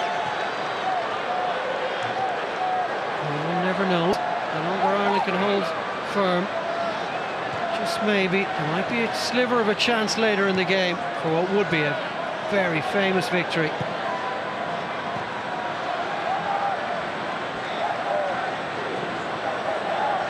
would be as big a scalp as Ireland have claimed in many a year. Jesus Navas was to go beyond Stephen Kelly. He did. Guarding that front post was Darren O'Dea.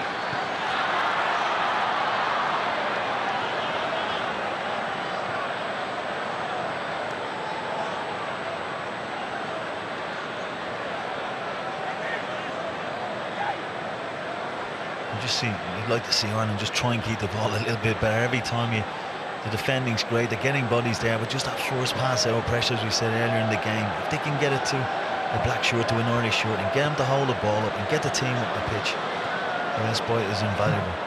Navas for Arbeloa. Can't pick out Pedro, back to Arbeloa once again. McCarthy's closest to him, and it is in. The deadlock has been broken. Ireland's defence has been breached. Real disappointment for David Ford, but just bobbling around the edge of the Ireland 18-yard box. And the world champions have taken their time, but they are now very much in front. It was Arbeloa that did most of the damage. The swivel from Soldado. And Ireland's hearts are broken. And it's just quality again from Soldado. He doesn't need too many chances, Soldado. He's really found himself since he left Real Madrid. He's at the finding a home. He's a real good goal scorer. But again, he doesn't need too many chances around the edge of the box. And just looks a little bit lethargic, a little bit tired from the Irish defence now. And with that, the Spanish skipper is withdrawn, and Juan Mata comes in. That is a 5th international goal for Roberto Soldado. And here's Cesc Fabregas, Spain coming forward looking for more. Soldado as well. Navas. And a first touch for Juan Mata. Another really one of the best players in the Premier League for the last 2 years. And still no sign of the likes of Santi Cazorla. Another opportunity for Pedro. Well, Ireland just need to keep their heads, Curtis. Keep their shape, their focus. There's no doubt about it. As I said, when it's 0-0, you've always got something to hang on to, and you stick to your game plan, and you're bossing people, you're getting them organised, and again, just little bits. But just O'Day there, just flicks it out with his left foot. He's getting tired. He's been fantastic today in the defence, but again, it's just dropped in the box. Irish bodies can't get around.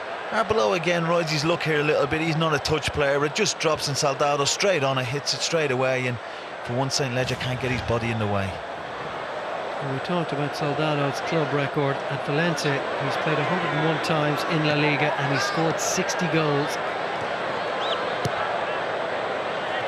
He was actually linked with a move to Tottenham in the last week.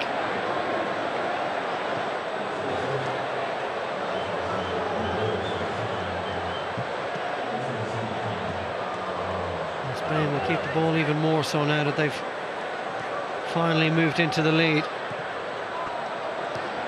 Could be a long 19 minutes plus injury time for Ireland. It's just one goal.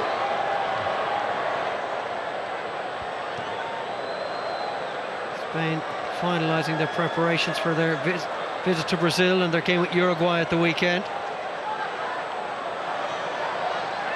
Arbeloa for Fabregas, won by Andy Keogh. Players coming on from Spain who are going to, pose more problems. You're getting a little bit tired, and you see fresh quality international players coming on.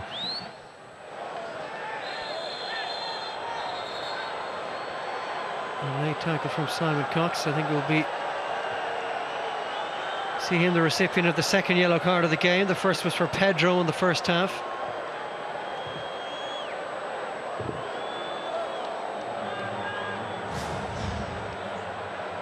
On Sergio Busquets, that was a bad challenge. I think it's frustration as well. Cox has been trying to get onto the ball. He's trying to have a shot. He wants to get a shot on goal, but he hasn't been able to touch the ball, and just frustration there, just leaving his foot in. And Busquets. You can never be too sure when Sergio Busquets goes down how serious it really is, but on that occasion I think he's well within his rights to stay prone on the ground. Well, you took the words right out of my mouth, and when we seen the replay there, he definitely got touched, but again, he hasn't done himself any favours over the last few seasons. What a quality player, but always want to be a bit theatrical. Well, that could have been very dangerous from Simon Cox. The ball was low, so certainly a worthy yellow card. Tough cookie, Sergio Busquets.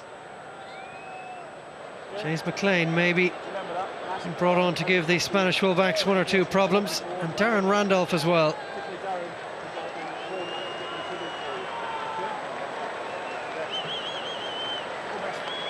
David Ford, minutes after being beaten finally, his resistance broken, and Randolph comes on for his second cap.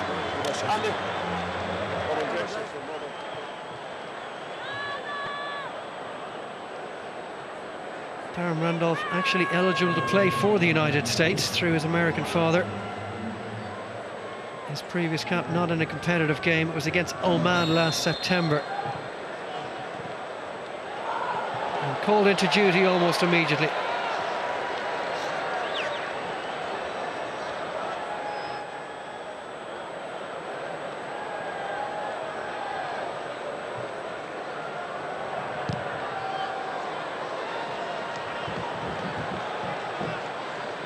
McCarthy climbing on top of Juan Mata, and now Pedro. Navas didn't realise Simon Cox was close by. Quinn for Coleman. Again, Ireland go long immediately. Very easily giving the ball away, and it's not always necessary to do so. Under pressure a lot of the time, Curtis, yes, but on that occasion, probably Ireland's best ball player, along with James McCarthy, Coleman, can retain possession of the ball a lot easier than that. Well, that's it, and Conor Salmon must be thinking, what I'll have to do here to get a little bit of quality. Every time he posts up to get the ball into his chest, he's going over his head, he ends up having to run 30-40 yards.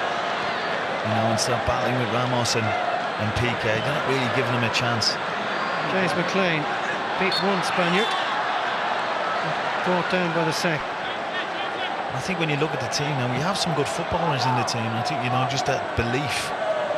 But sometimes it's hard when you're tired, and James McCarthy's put some shift in for his team. Soldado, the goal scorer, bringing down James McLean.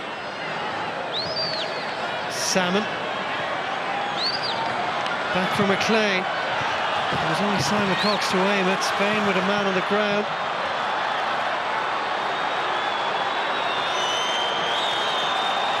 It's Arbeloa that has yet to get back to his feet.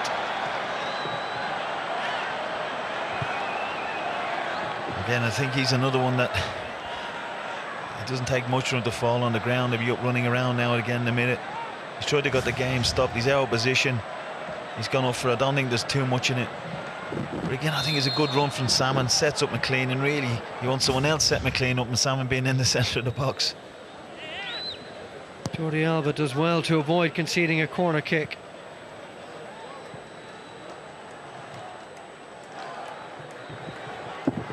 Arbeloa still feeling the effects of that challenge from James McLean.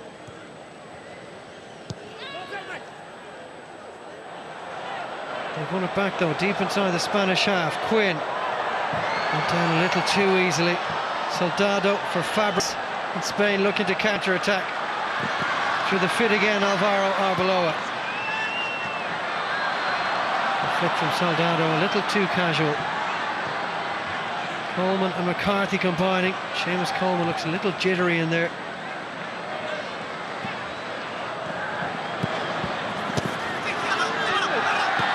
McLean wins another free kick. He's brought a little more energy and vibrancy to the Irish performance in the last couple of minutes.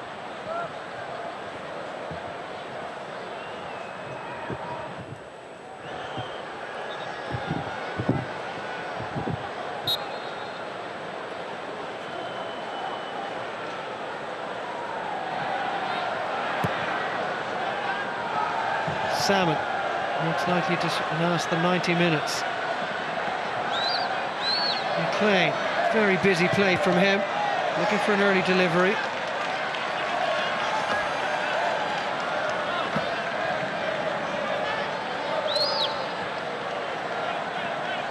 Cox trying to hold it up and loses out to Gerrard. That's neatly played by Quinn. Darren O'Dea goes long.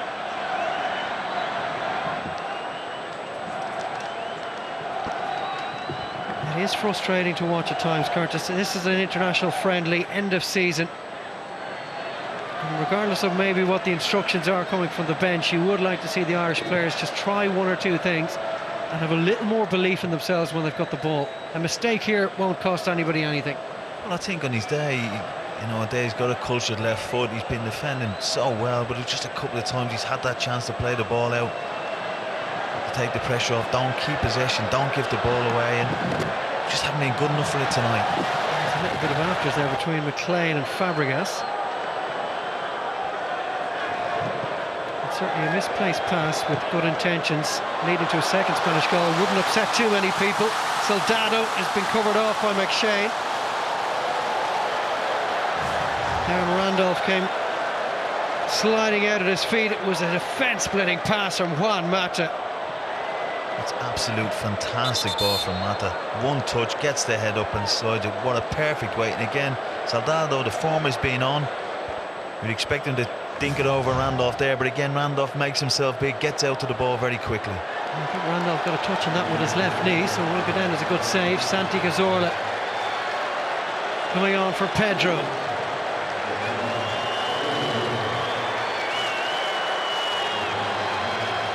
Pedro looked like a player that was lacking confidence, you know, he's had a bad season. Very, very sharp tonight.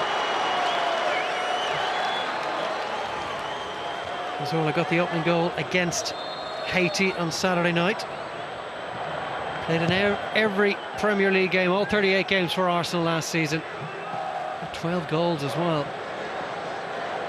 What an asset he'll prove to be at the Emirates Stadium in years to come. Particularly if, as we're led to believe, there's an open checkbook for Arsene Wenger this summer. Here's McLean, maybe a chance for James McLean. What a save from Iker Casillas. Simon Cox Curtis is inside, wondering why the ball wasn't pulled back to him. McLean went alone and almost grabbed an equaliser. Well, I thought he was going to cut it back myself, but he fancies himself here, and again, It's a strong arm from Casillas, but great bit of play initially from Conor Salmon, the ball up. He's really done well tonight, Conor Salmon. The only time he's had to lay it off, it's a fantastic ball to McLean. That's a flick on at the front post, maybe a chance for Ireland. They have grabbed an equaliser, and it's Sean St. Ledger. What a story at Yankee Stadium. Well, he hasn't scored for Ireland since the equaliser against Croatia in Euro 2012. And has that been ruled out? Well, there's a real confusion. Sean St. Ledger doesn't know what's happening. It was a wonderful header at the front post from Stephen Kelly. I think they're saying Cox is offside when the header goes in.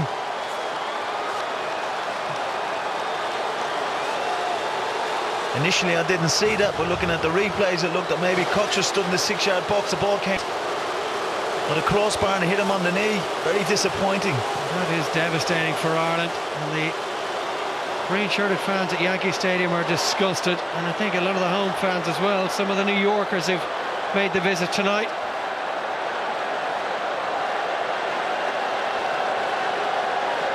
Well, come on Ireland, let's have a go now for the last 10 minutes. See can we ruffle them, see can we get in around them. And that's Stephen Quinn going in late, and I think Busquets starting to get a little bit frustrated with some of the special treatment he's receiving from the Irish players.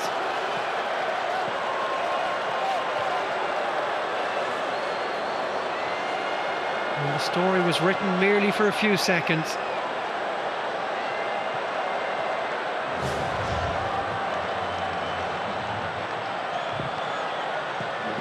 It's our man Busquets again. Only the slightest of touches from Stephen Quinn has him writhing in pain. Compared to Busquets, the challenge from Simon Cox was a little meatier than that. But Ireland finding a second wind in the last 10 minutes here. And again they go long. A little flick from Cox for Conor Salmon. And they're trying to force another corner kick. And he's done exactly that. And Spain on the back foot for a sustained period here. And the Yankee Stadium has come alive. Ireland have taken it short. And McLean has lost it. I just think Conor Salmon got a bit carried away there. He's calling for it to be played short. Just let Jordi Alba looking to throw that wrap his foot around the ball for Soldado. Jesus Navas. Santi Cazorla. And now Busquets. Cazorla lines up the drive. Good save from Darren Randolph. Well, this game has come alive at both ends. We have a great game in our hands now. We had a great chance to get the ball into the box. We didn't take it. Spain break us, and Cazorla shows the quality he showed all season on Arsenal. Great strike and great save from Randolph. 10 goals he's got for Spain. Santi Cazorla. It was a spectacular flying save, but maybe one in the end you'd expect Randolph to make. Fabregas looking towards Ramos. Well, Ireland have shown in the last few minutes they could maybe sneak an equaliser, while at the same time knowing Spain can cut them open at a moment's notice.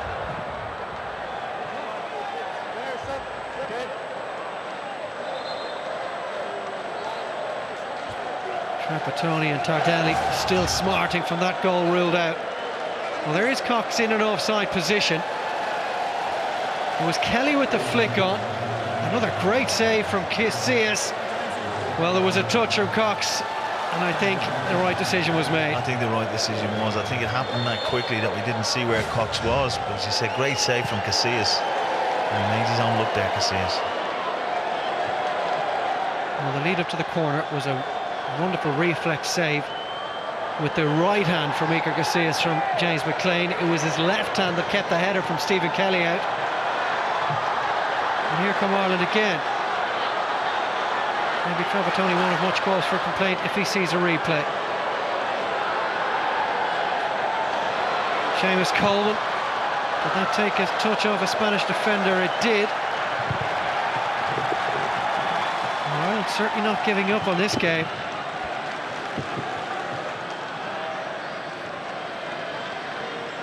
Well, he's played so little football over the last 6 months, Iker Casillas, but his reflexes and his agility, well, they have not been dimmed at all.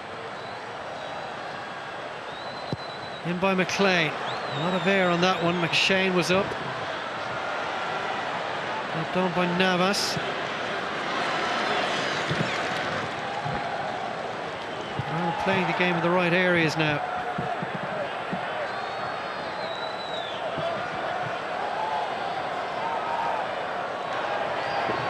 Salmon, lovely flick for Cox. He just couldn't take it in his stride.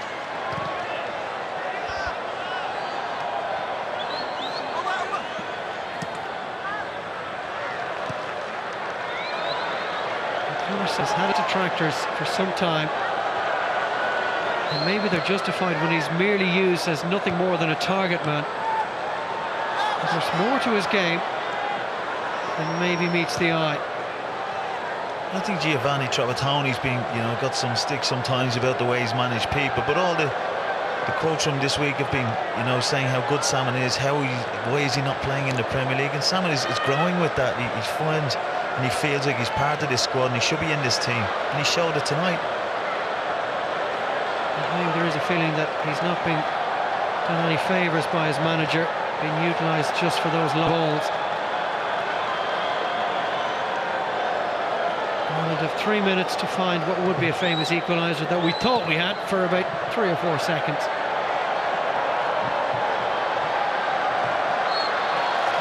This gets pulled over.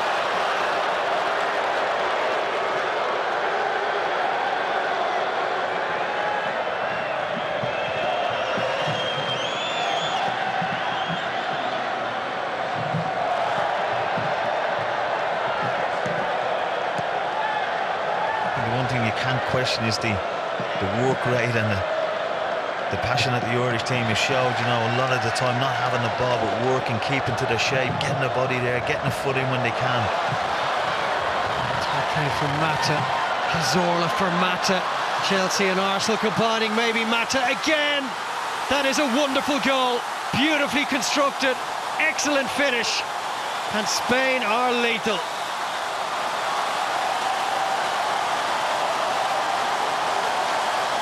I think the last 10 minutes play, Ireland haven't deserved that.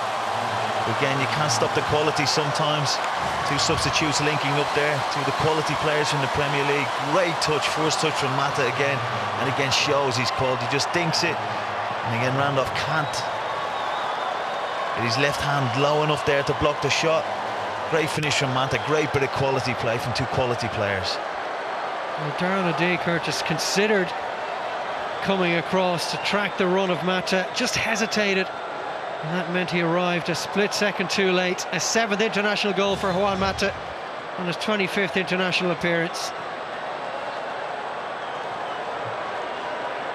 Got 20 goals for Chelsea last season. What a return for a midfielder. That's given away by Salmon. And maybe the second goal was a little harsh on Ireland. David Myler's on the field now. There he is on the ball.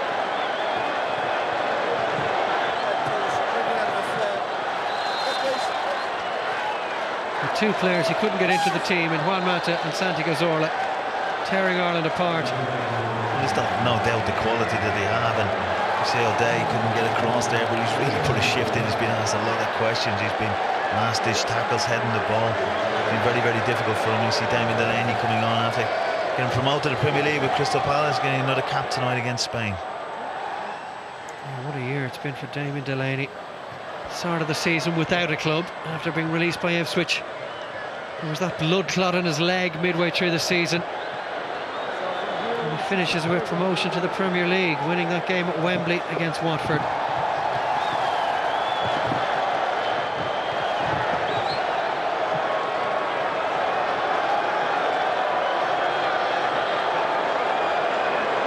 It's amazing that you can bring on Mata, Fabregas and Cazorla as your 3 midfielders and take 3 world-class players off. It just shows the strength and depth that the Spanish team has. It's an excellent move forward by Jesus Navas. He's got Soldado lurking on the edge of the area. There's Fabregas. Here's Cazorla. Snapping into the challenge was Quinn. You forgot about Xabi Alonso again, who's just had an operation. It's another midfielder that they could have called upon if he was fit. 3 additional minutes at Yankee Stadium.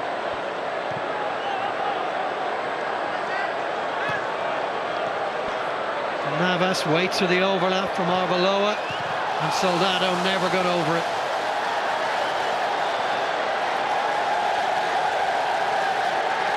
And Curtis, there was such a sense of deflation after the beating from Germany, and then obviously the late equaliser from David Alaba at the Aviva Stadium certainly knocked the stuffing out of Ireland. But since then, they've just maybe brought a bit of a feel-good factor back to the Irish camp now, heading in towards those crucial games now in the autumn. You could hear the Irish fans, with 85 minutes it was 1-0 and half thinking that you might get something, because this team won't give up. It's a Union's team. You're integrating young players all the time into it, and it does bode well. A lot of players will come on for this experience here this evening. It's largely a second-string Irish team. Really, if you were looking at what you would imagine would be Ireland's starting 11, only the likes of David Ford, maybe St. Ledger, Coleman, McCarthy, Keane would be in there. So let's see tonight that may not have ordinarily have started a qualifier. This is invaluable experience for the young guys. They're not going to play against many better teams in the world than the Spanish team. They're going to be asked as many questions. They'll probably have to run as much. John O'Shea and Shane Long and Wes Houlihan. Richard Dunn maybe all to come back into this Irish team. Jonathan Walters, McGeady, Jordi Alba. Have Spain time to maybe force a third. They're halfway to their total from last summer. Navas, when you get there, not quite.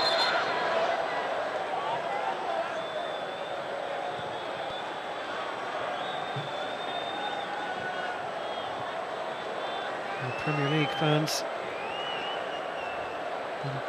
those who watch the Premier League football on Saturday afternoons at Setanta Sports will have a close eye on Jesus Navas once we return in August.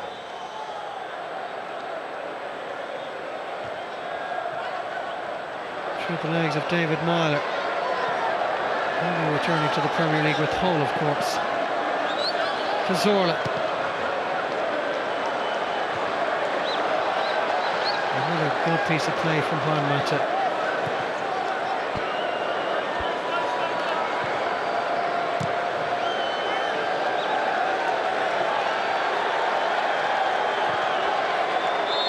And there is the full-time whistle.